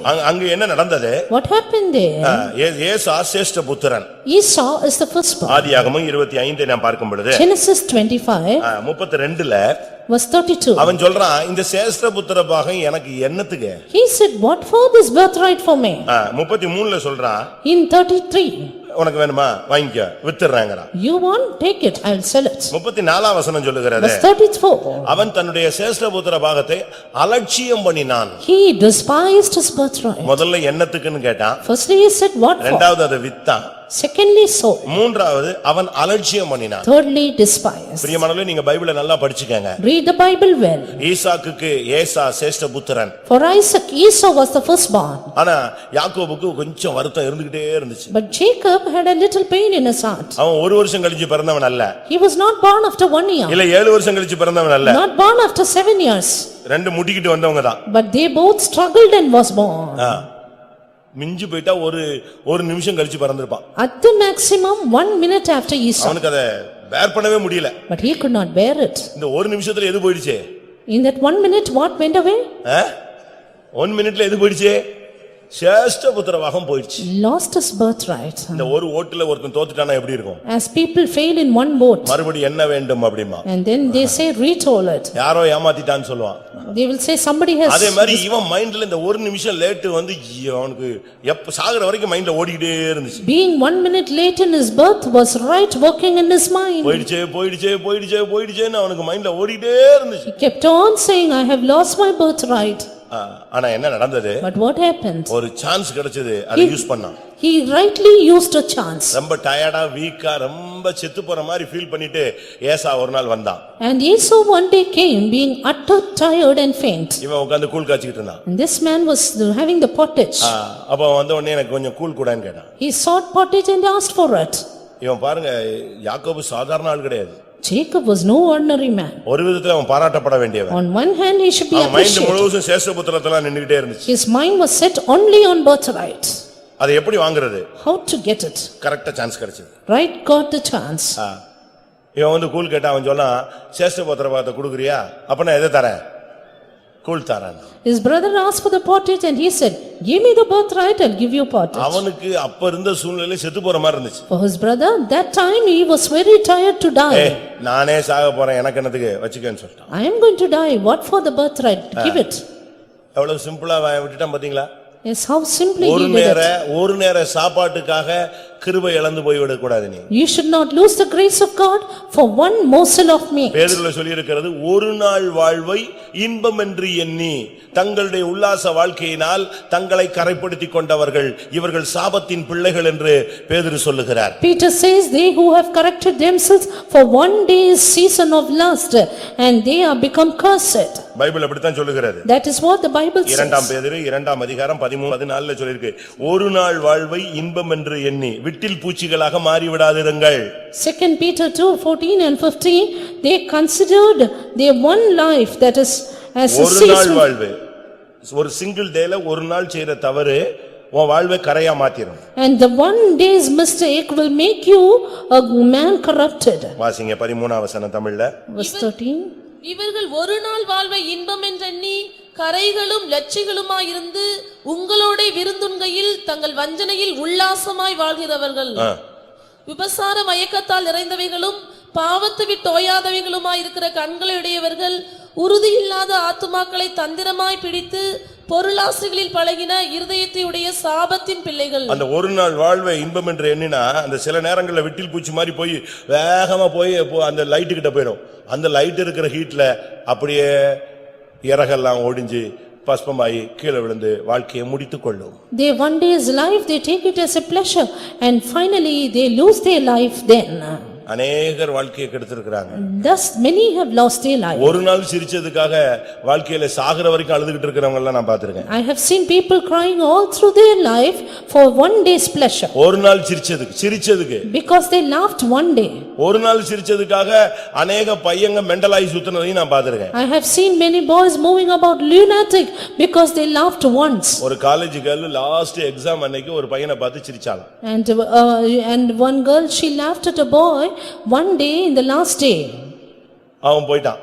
And he went away. இவ போயிட்டா. She also went. கூட உள்ள பையங்களாம் சொன்னா, பாத்தியாடா உன்னைய பார்த்து சிரிச்சிட்டான்னு சொன்னா. The boys together with him said, see. உனக்கு அவளை புரிஞ்சு கொள்ளவே முடியலன்னு இவனை எல்லாரையும் சுத்தி விட்டுட்டானுங்க. And they all grounded him up saying, you cannot understand him. அவ சிரிச்சது 3 வருஷம் படிச்சிருக்கோம், கடைசி எக்ஸாம் கடைசி நாள், அவ்வளவுதான். அதுக்காக ஒரு ஜஸ்ட் படிச்சதுக்கு மரியாதைக்கு சிரிச்சா, ஆனா இவன் வாழ்க்கைக்கு தான் சிரிச்சிட்டான்னு நினைச்சான். வாழ்க்கையே சிரிச்சு போயிடுச்சு. She laughed because her studies were over and she went into the final examination. Just a smile for the examination, but he thought it is for life and lost it. ஒரு நாள் கூழுக்காக, சில நிமிட தாகத்துக்காக தன்னுடைய சேஷ்டபுத்திர பாகத்தை ஏசா இழந்தான். For a minute's pottage, for a minute's thirst and hunger, he lost his birthright. அது அவன் வாழ்வை சீர்கெட்டதாய் மாற்றினதாக எபிரேயர் 12:16 சொல்லுகிறது. Hebrews 12:16 says that made his life reprobate. ஒருவனும் வேசிக்கல்லனாகவும் ஒருவேளை போஜனத்துக்காக தன் சேஷ்ட புத்திர பாகத்தை விற்று போட்ட ஏசாவை போல சீர்கெட்டவனாகவும் இராதபடிக்கு எச்சரிக்கையாயிருங்கள். அவனை பாருங்க வேசிக்கல்னு பைபிள் சொல்லுது. The word of God says he is a fornicator. கிருபை இழந்து போனவன்னு பைபிள் சொல்லுகிறது. One who lost the grace of God. சீர்கெட்டவன்னு பைபிள் சொல்லுகிறது. One who is profane. ஒரே ஒருவேளை போஜனத்துக்காக சீர்கெட்டு போய்விட்டான். He became profane for one morsel of meat. ஒரு ஃபங்க்ஷன்ல அட்டெண்ட் பண்ணி கிருபை இழந்தவங்க எத்தனை பேர் இருக்காங்க? Many people who lost the grace of God because they attended a function. தெரியுமா உங்களுக்கு அவங்களெல்லாம்? Do you know such people? ஒரு நேரத்துக்காக, Just for 1 minute, சில நிமிடங்களுக்காக, just for few minutes. தங்களுடைய கிருபை, பரிசுத்தம், தெய்வீகம், ஊழியம் இதெல்லாம் இழந்து போன ஒரு பெரிய கூட்டம் சபைக்குள்ள உண்டு. There are a great group of people in the church who lost their holiness in life and ministry for their life. இப்போ உட்கார்ந்து அழுகுறான். Now they cry. எபிரேயர் 12:17 சொல்லி இருக்கிறது, அவன் அழுதான், மனம் மாறுதலை காணாமல் போனான். Hebrews 12:17 says he repented but he cried but could not repent. ஆதியாகமம் 27 அவன் புலம்புறான். Genesis 27 he lamented. 36 வசனம். Verse 36. 27:36. அப்பொழுது அவன் பெயர் யாக்கோபு என்னப்படுவது சரியல்லவா? இதோடே 2 தரம் என்னை மோசம் போக்கினான், என் சேஷ்ட புத்திர பாகத்தை எடுத்துக்கொண்டான். யாரு கொடுத்தது? அவனா வந்து அவன் அடிச்சு அப்படினு போய்ட்டான். Did he smite him and take away? அடிச்சுலாம் எடுக்கல. Never like that. அவன் கேட்டான், இவன் கொடுத்தான். But he just asked and he நீ gave it. Emantha. You were deceived. ஒரு இடத்துல பிசாசு உட்கார்ந்து அழுதுகிட்டு இருந்துச்சான். There was a believer crying. பெலிவர் இல்ல, devil. There was a devil which was crying. உட்கார்ந்து பிசாசு உட்கார்ந்து அழுதுகிட்டு இருந்துச்சான். The devil was crying. ஒருத்தன் போய் கேட்டானா, நீ ஏன் அழுகுறன்னு? Then one asked, why are you crying? அப்ப அது சொல்லுச்சான், Then it said, இந்த பெந்தேகோஸ்காரன் செய்யறதெல்லாம் செஞ்சிடறான், கடைசில ஏன் மேல பழி போடுறான்னுச்சான். the Pentecostal people do everything according to their wish, finally put the blame on me. இவனுக்கு 1000 பிரசங்கம் கேக்குது, அதன்படி வாழ தெரியல. These people don't live according to their messages. இவன் இச்சையும் ஆசைக்கும் என்னத்தெல்லாமோ சொல்லி செஞ்சுக்கிறான். But they do according to their own whims and ஆனா fancies. ஏன்பா இப்படி எல்லாம் பண்ணிட்டேனா, ச்சே பிசாசு பயங்கர போராடிட்டான்னு சொல்றான். நான் ஏன் போராடுறேன்? அவன் தானே போய் விழுந்தாங்குது. Finally they say, it is because the devil strove with me. இவன் அபிஷேகம் பெற்ற பிறகுதான் இவனை விட்டு நான் ஓஞ்சி போயிட்டேனே, போய் தொலைன்னு விட்டுட்டேனே. இவன் இப்ப செய்யறதுக்கெல்லாம் என்னையே சொல்றான், அவமானமா இருக்கு எனக்குன்னு. After he is anointed, I left him away. But now for all that he does, he is blaming me. I am put him shame. இன்னைக்கு நம்ம ஆளுங்களும் செய்யறதெல்லாம் செஞ்சுட்டு யார சொல்றான்? Yes, today our people do all their whims and fancies and சொல்றது யார? whom do we blame? திருப்பி அவனை சொன்னா அவன் டென்ஷன் ஆகி தெரி வா அப்ப என் பாக்கெட்லயே வான்னு சொல்லுவான். We blame the devil and he says, right, come back into my pocket. நல்லா கவனிக்கணும். Listen well. ஒரு சகோதரனை அவங்க தாய் அவர் இந்து கோயிலுக்கு கூப்பிட்டாங்க. A brother was invited to a Hindu temple by his mother. இவன் சொன்னா நான் அதெல்லாம் விட்டுட்டு இனிமே வரவே மாட்டேன். Brother said, I have left it all, I will not come. சரி நீ வர வேண்டாம்பா. Then you நீ don't, கோயிலுக்குலாம் வர வேண்டாம். you don't come into the temple. நீ என்னை அந்த ஊர் வரைக்கும் கொண்டு வந்து விட்டுட்டு நீ பஸ் ஸ்டாண்ட்ல இரு, நான் கோயில்ல போய் சாமி கும்பிட்டு வந்து நான் உன் கூட வந்துடுறேன். You just leave me there, stand at the bus stand, I will worship and then come to you. அது அவனுக்கு நல்லதா தெரிஞ்சது. He thought it is good. வாசல்ல கொண்டு போய் விட்டுட்டு இவர் பஸ் ஸ்டாண்ட்ல எங்கேயோ டீ குடிச்சிட்டு அப்படி சுத்திட்டே இருந்தா அவங்க அம்மா வந்துட்டாங்க. வீட்டுக்கு வந்த பிறகு பாத்தீங்கன்னா பயங்கர பிசாசு போராட்டம். Went and left his mother, went on roaming, finally called her back to his house. Now he was demon possessed much. கடைசில புருஷன் மனைவியும் கோயிலுக்கு வந்தாங்க. And now the husband and wife came to the church. என்னன்னு கேட்டேன். What happened? இந்த எங்க அம்மா கூப்பிட்டான்னு சொல்லி அந்த ஊருக்கு போயிட்டு வந்ததுல இருந்து பயங்கர போராட்டம். My mother called me, I went, now terrible struggle. அப்ப அவங்க தங்கச்சி பிசாசு பிடிச்சது அங்க பக்கத்துல உட்கார்ந்து இருந்துச்சு. Then his younger sister, demon possessed, was there. நீ என் ஊருக்கு வந்தில்ல, அதனால தான் நான் இப்படி எல்லாம் பண்றேன்னு. Because you came to my place, I took you off. எப்படி? See how it is. நீங்க எல்லாம் என்னெல்லாம் பண்றீங்கன்னு பாருங்க. Look what all you are doing. நம்ம எல்லாத்துக்கும் காரணம் சொல்லலாம், பிசாசு எல்லாத்துக்கும் காரணம் சொல்லுவான். We only blame the devil for everything. ஏசா தன் சேஷ்ட புத்திர பாகத்தை இழந்தான். Esau lost his birthright.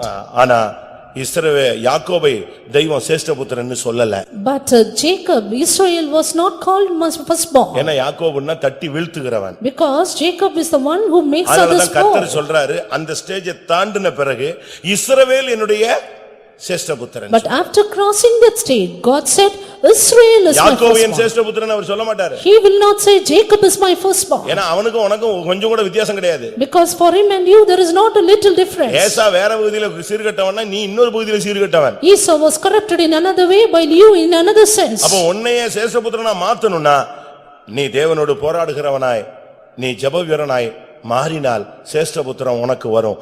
இஸ்ரவேல் என் சேஷ்ட புத்திரன். But for you to be made the firstborn, you should be changed as God's own child. கர்த்தருடைய பரிசுத்த நாமத்துக்கு மகிமை உண்டாவதாக. Glory to be God's holy name. இங்கே சேஷ்ட புத்திர பாகம் ஜெபத்தின் அடிப்படையிலே தேவசமூகத்திலே போராடினதினால் அவன் இஸ்ரவேல் என்று அழைக்கப்பட்டான். இஸ்ரவேல் தேவனுடைய சேஷ்ட புத்திரனாய் மாறினான். Here birthright was given on the basis of the prayer life because he contended with God and prevailed in the presence of God. Esau வனசஞ்சாரி, Esau was a man யாக்கோபு குணசாலியும் கூடாரவாசி. but Jacob was a plain man dwelling in tents. உன் குணத்தின் அடிப்படையில தான் சேஷ்ட புத்திர பாகம் இஸ்ரவேலுக்கு கிடைத்தது. Birthright was given to Israel according to his character. நான்காவதாக நாம் பார்க்கும் பொழுது Fourthly, ஒன்று ரூபன், one Reuben, அவன் அது இழந்தான், யோசேப்புக்கு போய்விட்டது. and his was gone to Joseph. மற்றொன்று இஸ்மவேல், Then Ishmael, அது அவனை விட்டு போய் ஈசாக்குக்கு போய்விட்டது. his birthright was Isaac. மூன்றாவது ஏசா, Then Esau, அது அவனை விட்டு போய் இஸ்ரவேலுக்கு போய்விட்டது. well, his birthright was given to Israel. நாலாவது இரண்டாம் நாளாகமும் 21:3 நாம் பார்க்கும் பொழுது Fourthly, 2 Chronicles 21:3. அங்கே சொல்லப்பட்டிருக்கிறது யோராம் சேஷ்ட புத்திரன் ஆனபடினால் அவனுக்கு கிடைத்தது. There it is said Jehoram was the firstborn and he got it. அவனுடைய தகப்பன் அவனுடைய பிள்ளைகள் எல்லாருக்கும் நன்கொடைகளை கொடுத்து அனுப்பிவிட்டு இவனுக்கு மட்டும் ராஜாதிபத்தியத்தை கொடுத்தான். His father gave gifts to all the children, while to him gave he the kingdom. சரி, இத அவன் காத்துக்கிட்டானா? Did he keep it? இவன் புத்தி எப்படி போச்சு தெரியுமா? You know how his wise wisdom went. 4-5 சகோதரர்கள். They were 4 to 5 brothers. இவனுக்கு 6 சகோதரர்கள். And there were 6 brothers. இவன் 7வது. And he was the இவனை 7th. சேர்த்து 7. And 7th of all of them என்ன together. பண்ணா? What did he do? தகப்பன் தன்னுடைய பிள்ளைகளுக்கு நன்கொடையை கொடுத்து அனுப்பின பிறகு After his father sent his children with the gifts, இவனுக்கு ஆட்சி கிடைத்த பிறகு when he got the power, இவன் புத்தி கொஞ்சம் குறுக்கடாவே கிரிமினலாவே வேலை செஞ்சது. his knowledge started to work in a different way. என்ன வித்தியாசமா இருந்தது? What was the difference? எப்படியாவது இந்த 6 பேர்ல எவனாவது நம்மள கொன்றுவானோ? Somehow some of those 6 will kill me. எப்படியாவது எவனாவது ஆட்சியை பிடிச்சிடுவானோ? And someone will catch the rule. இந்த புத்தி வந்தபோது 6 பேரையும் கொன்னுட்டான். And then he killed all the 6. எப்படி ஒரு புத்தி பாத்தீங்களா? Look at his wisdom. வாசிச்சு பாருங்க அடுத்த வசனம். 2 நாளாகமம் 21:4. 2 Chronicles 21:4. யோராம் தன் தகப்பனுடைய ராஜ்யபாரத்துக்கு வந்து தன்னை பலப்படுத்திக் கொண்ட பின்பு அவன் தன்னுடைய சகோதரர் எல்லாரையும் இஸ்ரவேலின் பிரபுக்களில் சிலரையும் பட்டயத்தால் கொன்று போட்டான். எப்படிப்பட்ட ஆளு பாருங்க.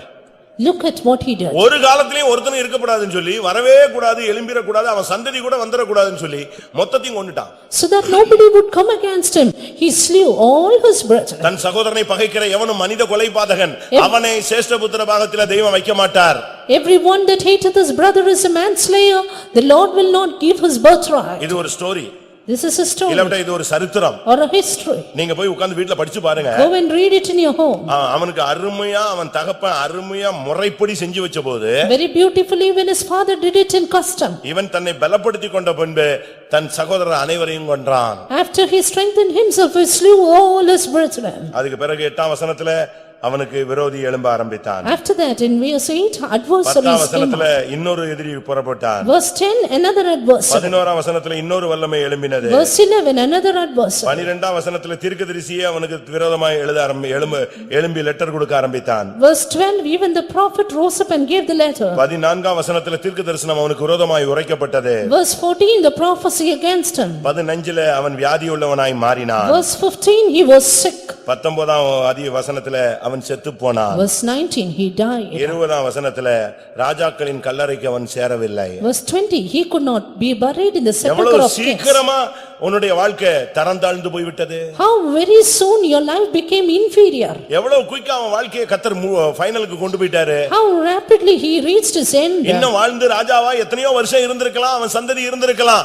ஆனால் இவன் அவனுடைய சகோதரரை பகைத்தபடியினால் கர்த்தர் ஒவ்வொரு தோல்வியா அனுமதிச்சு விரும்புவார் இல்லாமல் செத்து போனான். He could have reigned in his kingdom and his power for years together, but because he hated his brethren, he soon died, having a consequent failures and nobody to desire him. ஏன் உன் வாழ்க்கையில மறுபடி தோல்வி வருதுன்னு பாரு.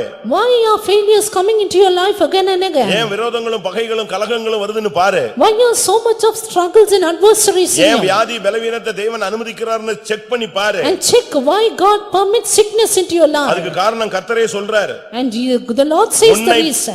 13ஆம் வசனம் சொல்லுகிறது. Verse 13 says, உன்னை பார்க்கிலும் நல்லவர்களாய் இருந்த உன் தகப்பன் வீட்டாரையும் உன் சகோதரரையும் நீ கொன்று போட்டபடியினால் கர்த்தர் உன் ஜனத்தையும் உன் பிள்ளைகளையும் உன் மனைவிகளையும் உனக்குண்டான எல்லாவற்றையும் மகாவாதையாக வாதிப்பார். Because thou hast slain thy brethren of thy father's house who were better than thyself, the Lord with a great plague will smite thy people, thy children, thy wives. நீ சேஷ்டபுத்திர பாகத்தை வாங்கி ஆட்சி பண்ணி என்ன பிரயோஜனம்? And what is the use of having the birthright? உனக்கு car இருக்கலாம், 7 வீடு இருக்கலாம், 70 வீடு இருக்கலாம், இல்லாவிட்டா உன் சந்ததி பெரிய குடும்பமா இருக்கலாம். என்ன பிரயோஜனம்?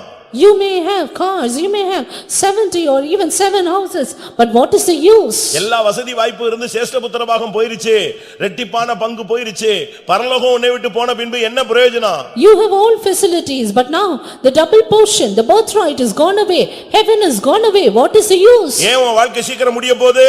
Why is your life ending so soon? உன்னை விட நல்லவர்களாய் இருந்த உன் சகோதரரை நீ கொன்று ஓடுகிறாய். Because you slay your brethren who were better than thyself. உனக்கு விபச்சாரக்காரனோடு பங்கு இருக்கு, ஆனா உன் கூட பிறந்தவனோடு உன்னுடைய கூட பிறந்த சகோதரியோடு உனக்கு அன்பு இல்ல. You have part with the adulteress, therefore you don't love your brother and sister. நீ திருடனோடு ஒருமித்து போகிற, ஆனா சபை விசுவாசியோடு உன்னால ஒத்து போக முடியல. You consent with the thief, therefore you don't get with the believers. உலகத்துல ஏமாத்துறவனோடு நீ கைகோர்த்து உட்கார்ந்து சாப்பிடுற, ஆனா இங்க உட்கார்ந்து பரிசுத்த பந்தியில உன்னால உட்கார முடியல. You eat with the slanderers of the world, but now you are not able to come and sit with the saints. கர்த்தர் உன்னை சேஷ்டபுத்திரனாய் மாற்றும்படியாக வாஞ்சித்தார். The Lord wanted to have you the birthright. அவன் தகப்பன் ஒரு அருமையான மனுஷன். And his father was a good man. அருமையா நான் ஒரு சொத்து பிரிவினையை நான் போய் பார்த்தேன். I went and saw the dividing of a portion. சிவகாசியில நான் திருத்தங்கல்ல ஒரு இடம் பழைய முந்தி ஒரு இடம் வாங்கினேன். I bought a land in Tirthangal in Sivagasi. அதை இப்ப நம்ம ஊழியத்தின் நிமித்தம் வித்துட்டோம். And because of the ministry we had to sell it. But அந்த இடத்தை நான் வாங்கும்போது But when we got that land, அதுக்கு ஒரு டாக்குமெண்ட் ஒரு புக்கே வச்சிருந்தாங்க. they had a document for it. அந்த புக்கை படிச்சு பாரு. And I read that. நமக்கு வித்தவனுக்கு முன்னால அந்த சொத்து ஒரு பாரம்பரியமா அவங்களுக்கு ஒரு குடும்ப சொத்து. And for the man who sold it to us, it was a genealogical family property. 7 8 ஆண் பிள்ளைகள் பெண் பிள்ளைகள்லாம். They had 7 or 8 male children. அந்த தகப்பன் எழுதுறான். And the father writes, அந்த டாக்குமெண்ட்ஸ் பார்த்தா நீங்க அசந்து போய்டுவீங்க. if you see the documents you will be shocked. எனக்கு இத்தனை பிள்ளைகள். I have so many children. இத்தனை பிள்ளைகளில் இத்தனை பேர் இப்பொழுது உயிரோடு இருக்கிறார்கள். And so many children are alive even இத்தனை today. பேருடைய சந்ததி இருக்கிறது. And such people have their generations. இந்த பிள்ளைகளுக்கு என்னுடைய சொத்தை நான் இவ்விதமாக பகிர்ந்து கொடுக்கிறேன். For these children I divide my portion in this way. விவாகத்தில் இவ்வளவு கொடுத்தேன். I gave them in marriage. நகையில் இவ்வளவு கொடுத்தேன். And even after that. இப்படி ஒவ்வொரு காரணங்களை சொல்லி இவ்வளவு கொடுத்தேன். ஆனா அப்படினால் அவர் பங்கு முடிந்தது. இவ்வளவு கொடுத்தேன், இந்த பங்கு முடிந்தது. இவனுக்கு நான் ஒன்றும் கொடுக்காத அப்படினால் இந்த இடத்தை கொடுக்கிறேன். அப்படியே அழகா அந்த லீகல் அட்வைஸ் கேட்கும்போது லீகல் ஒபினியன்ல தெளிவா இருக்கு. The legal opinion of that property was very clear as to how the father divided the portion. எவ்வளவு தெளிவா இருக்கு. Very clear. அதே மாதிரி தான் இந்த 2 நாளாகம 21:3ல அழகா அவங்க தகப்பன் பொன்னு வெள்ளி உச்சிதமானவைகள் எல்லாத்தையும் யூராவின் அரணான பட்டணங்கள் இப்படிலாம் பிரிச்சு அழகா கொடுத்துட்டு ராஜாதிபத்தியத்தை மட்டும் யோராமுக்கு கொடுத்தான். So is it in verse 3, the father gave them gifts of silver, gold, precious things, fenced cities, and finally the kingdom to Jehoram. ஆனா இவன் புத்தி எப்படி போச்சு? But look at his thought. தகப்பன் புத்தி இவனுக்கு இல்ல. He did not have the thought of his father. இவங்க எல்லாம் உயிரோடே இருக்க கூடாது. And they should not be alive at all. எப்படி? இவெல்லாம் உயிரோடே இருக்க கூடாது. They should not be alive at all. இவன் கதையை முடிச்சிடணும். We should slay them all. அருமையான ஒரு முடிவு எடுத்தான். He took a good decision. எல்லாரையும் கொன்னுட்டான். He slew everyone. கர்த்தர் பார்த்தாரு, நீ உன்னை விட நல்லவனா இருந்த எல்லாரையும் கொன்னுட்ட, நீ இனிமே உயிரோட இருப்பியா? நான் உன் காலத்தை எண்ண வைக்கிறேன். The Lord said, you have slain all that were better than yourself. Now I will change your story. உன் லைஃப்க்கு நான் கவுண்ட் டவுன் கொண்டு வரேன். Now I will count down your life. கொண்டு வந்துட்டாரே, எவ்வளவு சீக்கிரம் கொண்டு வந்துட்டாரு. Finally so soon brought his end. நம்ம கவனமா இருக்க வேண்டிய காலம். Let us be very careful. இந்த இடத்துல யோராம் தன்னுடைய சேஷ்டபுத்திர பாகத்துல நிலைத்திருந்தோம். அதிலே வாழ்வில் நிலைத்திருக்க முடியல. ஓட்டம் சீக்கிரமாய் முடிந்து அவன் அவாந்தரமாய் மரித்தான். Jehoram, though he could abide in his birthright, he could not abide in his life, but his life ended so soon that he had to lose his birthright. அவன் ராஜாவாகிற போது 32 வயது. When he was a king, he was 32. அவன் சாகும்போது 40 வயசு. When he died, he was just 40. 20ஆம் வசனம் சொல்லுது, விரும்புவார் இல்லாமல் செத்து போனான். Verse 20, he died so that no one desired him. அப்படின்னா என்ன அர்த்தம்? What is the meaning? செத்த 6 பேர் வர்றதுக்கு 6 பேர் தான் இல்லையே, இவன் தான் கொன்னுட்டானே, அனாதை மாதிரி தான் செத்தான். Because he killed everyone, he died comfortless, fatherless. எந்த விசுவாசியும் வரமாட்டான், எந்த ஊழியக்காரனும் வரமாட்டான். No believer, no servant of God will attend. அப்படி ஒரு சாவு உனக்கு தேவையா? Do you need that kind of death? சேஷ்ட புத்திர பாகத்தை இழந்தால் அப்படித்தான் ஒரு முடிவு வரும். If you lose the birthright, you will have that end. ஐந்தாவதாக Fifthly, எரேமியா Jeremiah 31:9. 31:9. அழுகையோடும் விண்ணப்பங்களோடும் வருவார்கள், அவர்களை வழி நடத்துவேன், அவர்களை தண்ணீருள்ள நதியண்டைக்கு இடராத செம்மையான வழியிலே நடக்க பண்ணுவேன். இஸ்ரவேலுக்கு நான் பிதாவா இருக்கிறேன், எப்பிராயும் என் சேஷ்ட புத்திரனா இருக்கிறான். English. They shall come with weeping, and with supplications will I lead them. I will cause them to walk by the rivers of waters in a straight way, wherein they shall not stumble. For I am a father to Israel, and Abraham is my firstborn. Ephraim என்னுடைய சேஷ்ட புத்திரன். Ephraim is my இது firstborn. யோசேப்பினுடைய பிள்ளையை பத்தி சொல்லி இருக்கிறது. This is said about the sons of Joseph. யோசேப்புக்கு ரெண்டு பிள்ளைங்க. Joseph had two sons. First வந்து மனாசே, One Manasseh, இரண்டாவது எப்ராயிம். second Ephraim. ஆனா இங்க பைபிள் சொல்லுகிறது மனாசேக்கு அது போகல. But the Bible says it did not go to Manasseh. எப்ராயிமுக்கு அந்த சேஷ்ட புத்திர பாகம் கிடைத்தது. But Ephraim got the birthright. எப்படி இருக்கும்னு நீங்க யோசிச்சு பாருங்க. Just think about it. எகிப்திலே அவனுக்கு பிறந்த பிள்ளைகள். They were born to him in Egypt. இவர்களுக்கு நடந்த சம்பவம் என்ன? What happened to them? நீங்க பைபிள்ல படிச்சு பாத்தீங்கன்னா, If you go through the Bible, Manasseh என்று சொன்னால் மறதி என்று அர்த்தம். Manasseh means forgetting. ஒரு விதத்துல கர்த்தர் என் வருத்தத்தை மறக்க செய்தார்னு தான் அர்த்தம். On one hand, it only means God has made me to forget my ஆனா toil. என் ஜனங்களோ எண்ண முடியாத நாட்களாய் என்னையே மறந்து விட்டார்கள். But my people forgot me days innumerable. மணவாட்டி தன் ஆடையை மறப்பாளோ?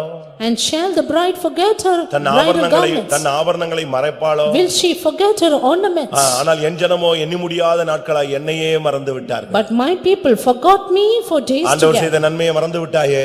You have forgotten God's goodness. இங்கே வேதம் சொல்லுகிறது, Here the Bible says, மனாசேயை ஒதுக்கிட்டு ஆண்டவர் சொல்றார், எப்ராயிம் என் சேஷ்ட புத்திரன். setting aside Manasseh, the Lord said, Ephraim is my firstborn. எரேமியா 31:20 பார்க்கும் பொழுது, Jeremiah 31:20. அவன் அருமையான பிள்ளை, He is my dear எனக்கு பிரியமான குமாரன். my pleasant child. எப்படி இந்த அளவு அவன் மாற்றப்பட முடிந்தது? How could he be changed so much? ஆதியாகமம் 48 அதிகாரத்தை பார்க்கும்போது, Turning to Genesis 48. யாக்கோபிடத்துல ரெண்டு பிள்ளைகளையும் கொண்டு வந்து யோசேப்பு நிப்பாட்றான். Joseph said both these children before Jacob. ரெண்டு பேரையும் கொண்டு வந்து முழங்காலுக்கு முன்னால் நிப்பாட்றான். Set both of them before Joseph's knees, Jacob's knees. இப்ப யாக்கோபு உட்கார்ந்திருக்கிறாரு. Now Jacob is seated there. யோசேப்பு தான் ரெண்டு பிள்ளைகளையும் கொண்டு வந்து ஒருத்தனை வலது பக்கத்திலும் ஒருத்தனை இடது பக்கத்திலும் நிப்பாட்றான். Joseph brought his children and made them stand, one on the right and the left. வலது பக்கத்துல Manasseh, Manasseh on the right, இடது பக்கத்துல Ephraim, and Ephraim on the left. ரெண்டு பேரையும் நிப்பாட்றான். And he made them stand. இப்ப என்ன நடந்துச்சு? Now what happened? தகப்பனே பிள்ளைங்க ரெண்டு பேரையும் கொண்டு வந்திருக்காங்கறான். Father, I have brought both the sons. இப்ப யாக்கோபு கையை எடுத்து எங்க கொண்டு வராரு? Jacob lifted his வலது hand கையை கொண்டு போய் இடது சைடுல நிக்கிற எப்ராயிம் தலையில வைக்கிறார். and set it upon Ephraim who was on the left hand. அப்போ யோசேப்புக்கு அறிவு செயல்படுது. Then now Joseph started to work in his knowledge. அவன் சொல்றான், தகப்பனே அது சரியல்ல, ஏன்னா கண்ணு தெரியாம இப்படி பண்ற அப்படின்னு சொல்றான். Now he said, Father, it is not right, your eyes are dim, therefore you do that. நீங்க அப்படி செய்யறது சரி கிடையாது, இங்கிட்டு இருக்கான் இவன். And what you do is not right, the elder person is here. யாக்கோபு அவன் எப்படிப்பட்ட ஆளு? But Jacob was a strange அவனுக்கு man. கண்ணு தான் தெரியாது, மத்த எல்லாம் தெரியும். He could not see the stone, but he could see அவன் சொன்னான், anything else. மகனே நான் அறியாமல் செய்யவில்லை, தெரிந்தேதான் வைக்கிறேன். He said, I have laid my hand willingly, knowingly. ஆதியாகமம் 48 பாத்தீங்கன்னா Genesis இந்த 48, சம்பவம் தெளிவாக இருக்கிறது. this incident is very clear. ஆதியாகமம் 48:13. 48:13-14. பின்பு யோசேப்பு அவ்விருவரையும் கொண்டு வந்து எப்பிராயீமை தன் வலது கையினாலே இஸ்ரவேலின் இடது கைக்கு நேராகவும் மனாசேயை தன் இடது கையினாலே இஸ்ரவேலின் வலது கைக்கு நேராகவும் விட்டான். அப்பொழுது இஸ்ரவேல் மனமறிய யாரு? இஸ்ரவேல் என்ன செஞ்சாரு? கண்ணு தெரியாம இல்ல, எப்படி மனமறிய தன் வலது கையை நீட்டி இளவேனாகிய எப்பிராயீமுடைய தலையின் மேல் வைத்தான். He did his hands wittingly and kept it upon the younger. வச்சது மாத்திரமல்ல படபடபடன்னு ஆசீர்வாதத்தெல்லாம் சொல்லிட்டான் வேகமா. And not only that he laid his hand, he soon said the blessing. 17ஆம் வசனத்துல Verse 17. தகப்பன் தன் வலது கையை எப்பிராயீமுடைய தலையின் மேல் வைத்ததை யோசேப்பு கண்டு அது தனக்கு பிரியமில்லாதபடியினால் எப்பிராயீமுடைய தலையின் மேல் இருந்த தன் தகப்பனுடைய கையை மனாசேனுடைய தலையின் மேல் வைக்கும்படி எடுத்தான். When Joseph saw that his father laid his right hand upon the head of Ephraim, it displeased him, and he held up his father's hand, removed it from Ephraim, என் தகப்பனே அப்படி அல்ல, இவன் மூத்தவன், இவனுடைய தலையில் உம்முடைய வலது கையை வையும். and said, "Not so, my father, this is the firstborn, put thy right hand upon him." யாக்கோபு என்ன சொன்னாரு? What did Jacob say? அவன் தகப்பனோ தடுத்து அது எனக்கு தெரியும், என் மகனே எனக்கு தெரியும். Father refused and said, "I know it, my son, I know it." அவன் எவ்வளவு பெரிய முற்பிதா, He was a great patriarch, அவன் எவ்வளவு பெரிய ஒரு ஜனக்கூட்டத்தின் தகப்பன். a man of so much of people. ஒரு அருமையான சான்ஸ் கிருபையினால கை வச்சதுனால யாருக்கு கிடைச்சது? எப்பிராயீமுக்கு கிடைச்சது. And by grace, because the hand of God was laid, that beautiful chance was given to Ephraim. பரிசுத்தவான்கள் கை வச்சதுனால இன்னைக்கு ஊழியத்துல அநேகர் இருக்கிறாங்க. Because the laying hands of the saints, many are in the ministry today. அநேக பரிசுத்தவான்கள் ஜெபித்தபடினால அநேகர் விசுவாசிகளாய் இருக்கிறோம். Because many saints of God have prayed, many are believers today. அந்த கை வச்சதுனால இவன் சேஷ்டபுத்திரனாய் மாறினான். Because the laying on of hands, he became the firstborn. பாருங்க, மனாசேயை சேஷ்டபுத்திரனா மாத்தல. Manasseh was not becoming the firstborn. நீங்க வேணா பைபிளை படிச்சு பாருங்க. Read the Bible. இந்த மனாசேயில பாதி கோத்திரம் கானானுக்கே வராம போயிடுச்சு. Half the tribe of Manasseh could not enter into Canaan. இவங்க எல்லாம் இந்த ரூபன் காத்து புத்திரரோடு சேர்ந்து கானானே எங்களுக்கு வேண்டாம், கானானுக்கு யோர்தானுக்கு இக்கரையே நல்லா இருக்குன்னு உலகத்தினுடைய ஐஸ்வர்யத்தை பின்பற்றி போய்விட்டார். They joined with the sons of Reuben and Gad, saying, "We don't want Canaan, we will remain on this side of Jordan in this world."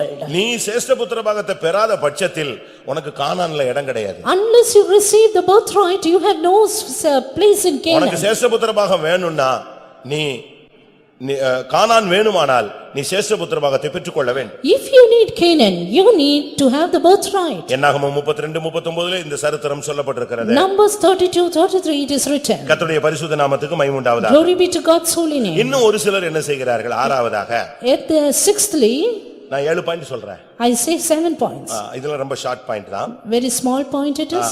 இன்னும் ஒரு சிலர் என்ன பண்றாங்க? Some others, தங்களுடைய சூழ்நிலையின் நிமித்தம் தங்களுடைய சேஷ்ட புத்திரனை அழித்து விடுகிறார்கள்.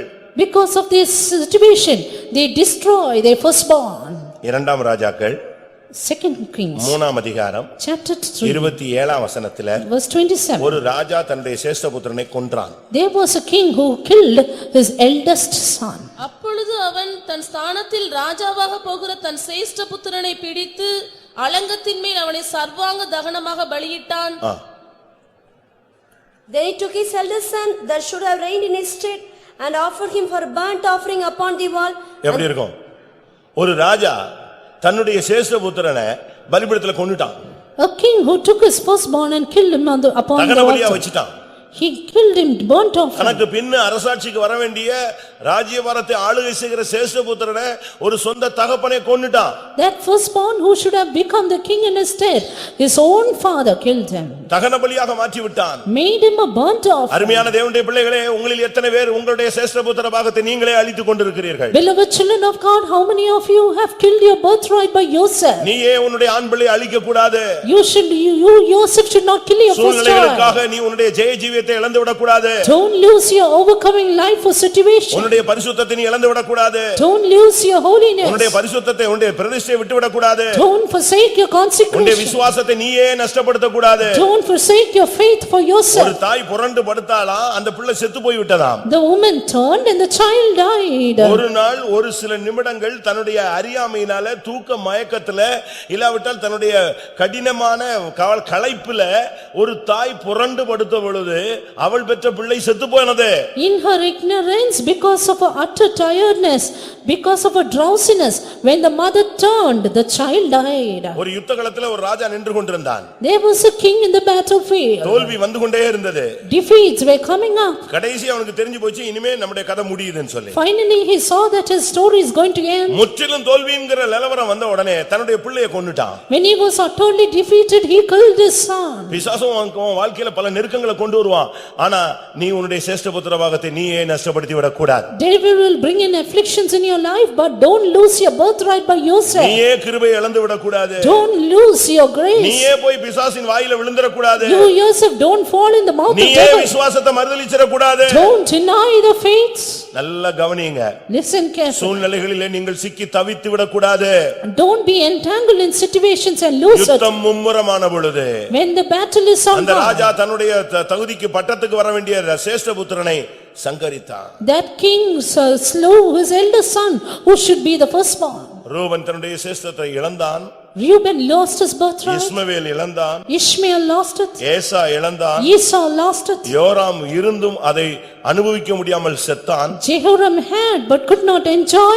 எப்ராயிம் அதை காத்துக்கொண்டான். Ephraim kept it. ஆனால் ஒரு சிலரோ தன் சேஷ்டபுத்திரத்தை அவர்களே அழித்து விடுகிறார்கள். But there are a few who destroy by themselves. கடைசியாக Finally, சிலருடைய சேஷ்டபுத்திரத்தை கர்த்தரே அழிக்கிறாரு. the Lord himself destroys the birthright of some people. இதுதான் ரொம்ப கொடூரமானது. This is very bad. ஆண்டவரே சேஷ்டபுத்திரனை கொன்னுறாரு. The Lord himself killed the firstborn. ஆண்டவர் சொல்றாரு, The Lord said, என் சேஷ்டபுத்திரனை நீ அனுப்பலன்னா உன் சேஷ்டபுத்திரனை நான் காலி பண்ணிடுவேன். if you will not send away my firstborn, I will kill all your firstborn. யாத்திராகமம் 4 அதிகாரம் 23 வசனம். Book of Exodus 4:23. 4:22-23. 4:22-23. அப்பொழுது நீ பார்வோனோடே சொல்ல வேண்டியது என்னவென்றால், இஸ்ரவேல் என்னுடைய குமாரன், என் சேஷ்ட புத்திரன், எனக்கு ஆராதனை செய்யும்படி என் குமாரனை அனுப்பிவிடு என்று கட்டளையிடுகிறேன்.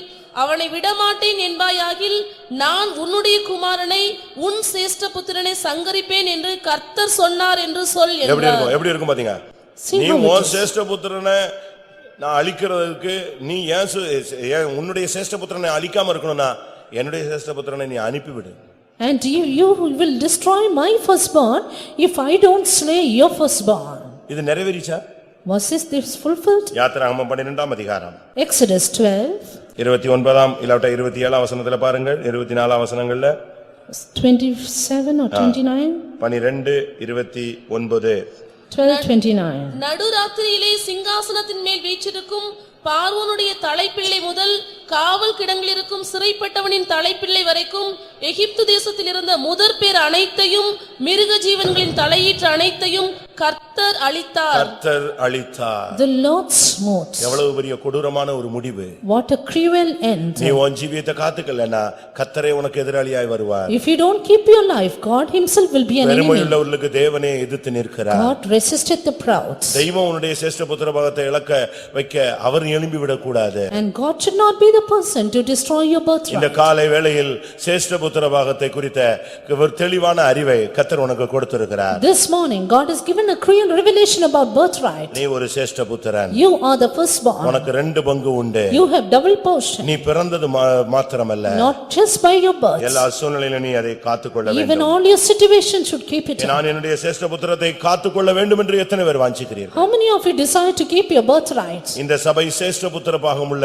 முதற் பேரானவர்களின் சபை. This is a church of the firstborn, the general assembly. இயேசு முதற் பேரானவர். Jesus is the firstborn. தாய் தகப்பனுக்கு ஒரு முதற் பேரானவர் மாத்திரமல்ல, Not just to his father and mother, சபைக்கும் அவர் முதற் but பேரானவர். church of the firstborn. மரித்தோரிலிருந்து எழுந்த முதற் பேரானவர். First begotten from the dead. உயிரோடு எழுந்தவர்களில் முதற் பிறந்தவர். First begotten of the dead. அவரை நாம் பின்பற்றுகிறோம். We follow him. நாமும் முதற் பேரானவர்கள். And we are the நாம் firstborn. எல்லாரும் சேஷ்டபுத்திரத்து பாகத்துக்குரியவர்கள். We are all meant for the birthright. இன்னும் முன்னையே இந்த சூழ்நிலையில் இந்த சபையில தேவன் வச்சிருக்கிறதுக்கு ஒரே காரணம் நீ சேஷ்டபுத்திரன். Just one reason for which the Lord has kept you in the church is you are his firstborn. சேஷ்டபுத்திரர்கள் எல்லாம் கண்களை மூடி முழங்கால் படியிடுவோம். All the firstborn, close your eyes, be on your N knees. சேஷ்டபுத்திர பாகத்தை காத்துக்கொள்ள வேண்டும் என்று விரும்புகிறவர்கள் உங்களுடைய கண்களை மூடி கரங்களை உயர்த்துங்கள். Those who decide to keep your birthright, close your eyes, lift up your hands. சேஷ்ட புத்திர பாகத்தை நீ ஒருபோதும் இழந்து விடக்கூடாது. Never lose your birthright. கர்த்தர் தான் செய்ய வேண்டிய காரியத்தை செய்து விட்டார்.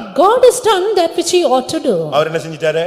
What did he do? இந்த சேஷ்ட புத்திர பாகத்துக்கு பங்குள்ளவனா இந்த சபையில உன்னை பிறக்க வச்சிட்டாரு. He has made you to sit in this church as a partaker of his firstborn. ஆனா நீ இப்ப என்ன செய்யணும்? But now what you ought to do? எந்த சூழ்நிலையிலும் அதை இழந்து போகாதபடி அதை காத்துக்கொள்ள வேண்டும். Preserve it so that you may not lose it. எந்த சூழ்நிலையிலும் அதை இழந்துட கூடாது. Never lose it in any situation. ரூபனை அழகாக பிறக்க வச்சாரு. Reuben was born well. மாம்சத்தில் விழுந்து போன பொழுது அதை இழந்து போனார். When he fell in carnality, he lost it. பரிசுத்தத்தின் நிமித்தம் யோசேப்புக்கு அது போய்விட்டது. But for holiness, it went to Joseph. இஸ்மவேலை பிறக்க வச்சாரு. He made Ishmael to born. ஆனா பரியாசத்தின் நிமித்தம் அவன் அதை இழந்து போனான். But for his mockery, he lost it. வாக்குத்தத்தத்தின்படி Isaac பெற்றுக்கொண்டான். And Isaac received it by promise. தகப்பன் யோராமுக்கு அழகாக சேஷ்டபுத்திர பாகத்தையும் ராஜ்யபாரத்தையும் கொடுத்தான். Father gave the kingdom and the birthright beautifully to Jehoram. ஆனால் யோரான் சகோதரர்களை கொன்று போட்ட பொழுது கர்த்தர் எவனையும் கொன்று போட்டார். But when he killed all his brethren, the Lord killed him. எப்படி இருக்கும் என்று யோசித்து பாருங்க. Just think all this. ஏசாவை கர்த்தர் சேஷ்டபுத்திரனாய் உருவாக்கினார். The Lord made Esau the firstborn. அதை விற்று போட்டான். But he sold it. என்னத்துக்கு என்றான்? For what? அலட்சியம் பண்ணினான். He despised it. சீர்கெட்டு போனான். And he was profane. அது இஸ்ரவேலுக்கு போய்விட்டது. It went to Israel. Manasseh கர்த்தரை மறந்தான். Manasseh forgot God. கானான் வேண்டாம் என்று சொன்னான். He said, I don't need Canaan. எபிராயிமுக்கு அந்த வாய்ப்பு கிடைத்து விட்டது. But the chance was given to Ephraim. அருமையான தேவனுடைய ஜனமே, Beloved people of God, கர்த்தர் உன்னை முதற்பேரானவனாய் சபையில கொண்டு வந்திருக்கிறார். the Lord has brought you to the church as the first one. எத்தனை பேர் அதை விசுவாசிக்கிறீங்க? How many believe it? இந்த சபையில முதற்பேரானவர்களின் சர்வ சங்கமாகிய சபையில் உன்னை சேர்த்ததின் நோக்கம், நீ தேவனுடைய பார்வையில் முதற்பேரானவன். The Lord has added you to the general assembly, the church of the firstborn, because you are the firstborn. உனக்கு ரெண்டு பங்கு உண்டு. Double portion is meant for you. அது காத்திருக்கிறது. There is waiting for you. ஆமென். எந்த சூழ்நிலையை அதை இழந்து போகாதே. Don't lose it at any situation. எந்த சூழ்நிலையிலும் உன்னுடைய சேஷ்டபுத்திர பாகத்தை, ஆண் பிள்ளையை, ஜெய ஜீவியத்தை நீயே அழித்து விடாதே. Never destroy by yourself that birthright, that man child for any எந்த situation. சூழ்நிலையிலும் கர்த்தர் உனக்கு விரோதமாய் எழும்ப அனுமதித்து விடாதே.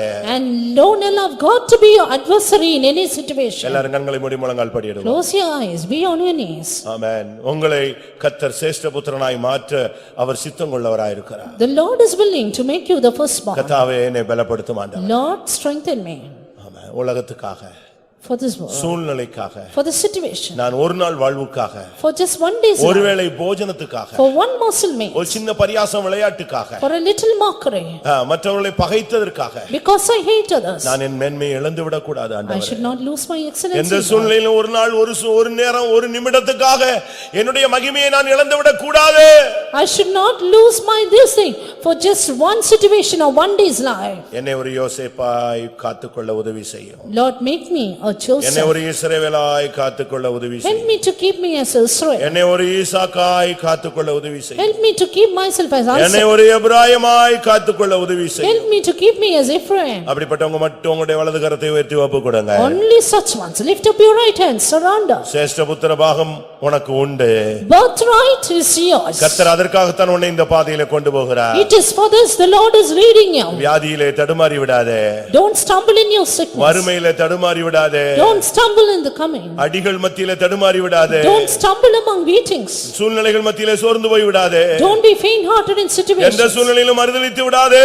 Don't deny in any O, situation. உன்னை அழைத்தவர் உண்மையுள்ளவர். Faithful is he that called you. உன்னில் விசுவாசத்தை துவக்கினவர் அவர் முடிக்க வாஞ்சிக்கிறார். He who is the author of his faith want to be the கொஞ்ச finisher. காலம் பாடு அனுபவிக்கிற நீங்கள் நித்திய கன மகிமையை பெற்றுக்கொள்வீர்கள். He who endure affliction for a little season will have eternal weight of உன்னுடைய glory. அன்பின் பிரயாசத்தை மறந்துவிட தேவன் அநீதி உள்ளவர் அல்ல. God is not unrighteous to forget your labor of love. ஆமென். எத்தனை பேர் ஒப்பு How கொடுக்கிறீர்கள்? many of you will surrender? கர்த்தாவே, சேஷ்டபுத்திர பாகம் எனக்கு, அதுக்காக நான் பிறந்திருக்கிறேன். Lord, I am born for birthright. அதை நான் காத்துக்கொண்டு அதை நான் பெற்றுக்கொள்ள வேண்டும். I should keep it, I should get it. அதற்காக என்னை பலப்படுத்துன்னு எல்லாரும் வாயை திறந்து ஒரு விசை கூப்பிடுங்கள். Strengthen me, me, O Lord, open your mouth and cry out. ஒன்னு தெரியுமா? Do you know one thing? சேஷ்டபுத்திரனா என்னுடைய சத்துவத்தின் முதற்பலன். Firstborn is the excellency of my might. அப்படினா என்ன அர்த்தம்? What does it mean? அபிஷேகம் பெற்றவன் 1000 பேர் இருக்கலாம். There may be 1000 anointed ஆனா ones. அதுலயும் விசேஷித்தவனுக்கு தான் அந்த முதற்பலன்ங்கிறது ஒரு நிறைவான ஒரு ஜீவன். But the firstborn have the fullness of life. நீங்க அத பைபிள்ல படிச்சு பாத்தீங்கன்னா அவன் என் சத்துவத்தின் முதற்பலன் சொல்லுவார். He is the excellency of my might. அபிஷேகத்திலே ஒரு டாப் அபிஷேகம் தான் முதற்பலனுக்கு கொடுக்கப்படுகிறது. The top anointing is given to the firstborn. எத்தனை பேர் விசுவாசிக்கிறீங்க? How many of you believe it? அபிஷேகத்திலே ஒரு உன்னத பலன். The highest anointing. அபிஷேகத்தினுடைய ஒரு உச்சி தான் சேஷ்டபுத்திரனுக்கு கொடுக்கப்படுகிற வல்லமை. Peak of anointing is the might of firstborn. எத்தனை பேர் விசுவாசிக்கிறீங்க? How many believe? எத்தனை பேருக்கு அது வேணும்? How many want it? ரொம்ப டைம் இல்ல, 2 நிமிஷம் டைம் தர்றேன். அதுக்குள்ள நீ சேஷ்டபுத்திரனானால் அதற்குரிய அபிஷேகத்தை பெற்றுக்கொள். Just 2 minutes, receive the anointing. Hallelujah. Minisakama haturaniara. Ei tibikadara haniara haturaniara. Amen. சேஷ்டபுத்திரனுடைய ஆவி இப்பொழுது இறங்கி வருகிறது. சேஷ்டபுத்திரனுடைய அபிஷேகம் இறங்கி கொண்டிருக்கிறது. முதற் பேரானவர்களின் சர்வ சங்கமாகிய சபையிலே உன்னை இணைத்தவர் முதற் பேரானவனுக்குரிய வல்லமையை உனக்கு தருகிறார்.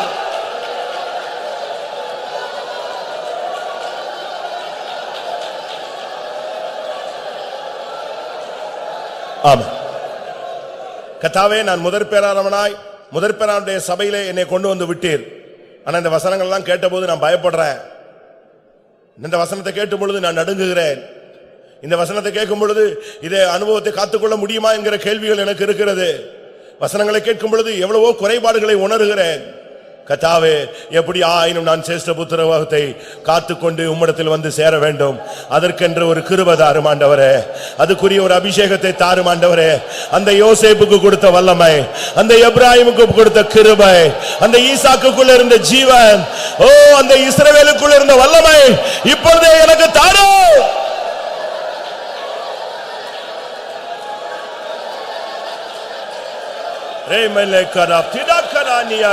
டைம் ரொம்ப வேகமா போகுது.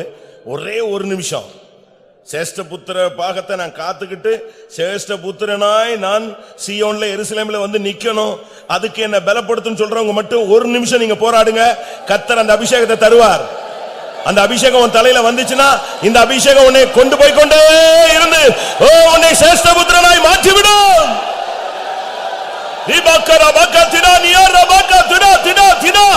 கர்த்தாவே, சேஷ்டபுத்திர பாகத்தை காத்துக்கொள்ள பலப்படுத்தும்.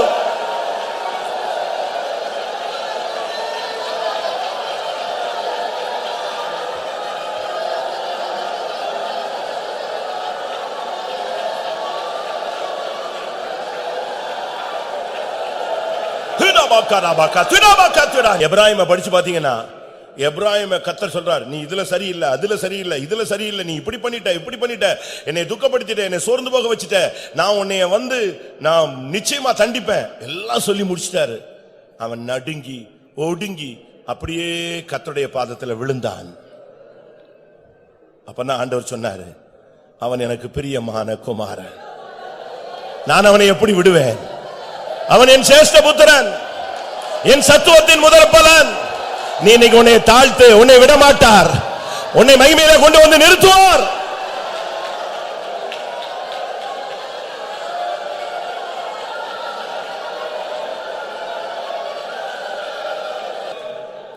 சேஷ்டபுத்திர பாகம் பெற்றவர்களை, சேஷ்ட புத்திரர்களை, முதற் பேரானவர்களை சேர்க்க இயேசு வருகிறார். அதற்காக ஸ்தோத்திரம் பண்ணுவோம். அந்த நாளுக்கென்று எல்லாரையும் ஆயத்தப்படுத்த முடியாது. ஸ்தோத்திரம் பண்ணுவோம். ஜெபம்.